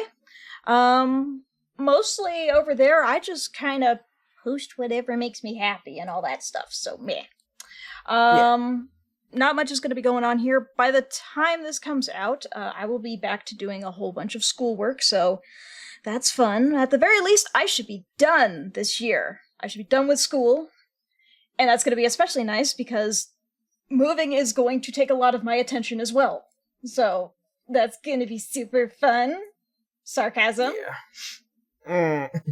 It's fun and not fun. It's exciting and meh. But anyway. Logistics. Logistics, yeah. You're gonna love it once it's done. I will. I will very much love everything when it's done. Anyway, aside from that, let's move on to Uzu. Is me. Hello. Hi, I'm Roguzu on Blue Sky, Twitch, and YouTube, and also Patreon. The main thing that I kind of got going on for me is that I draw all the time. You can commission me to draw your characters doing anything that you want. Within reason. And how about smoochies, huh? Oh, absolutely smoochies. Oh, please let me draw your characters smooching. All the smoochies. But besides that, on my Patreon, I also have a bunch of comic pages for my current project, Nexus Underground, that's been going up. So, yeah.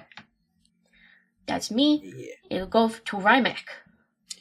Hello, I'm Rymac. You can find me on Blue Sky and YouTube as Rymac the Kobold, and on Twitch eventually.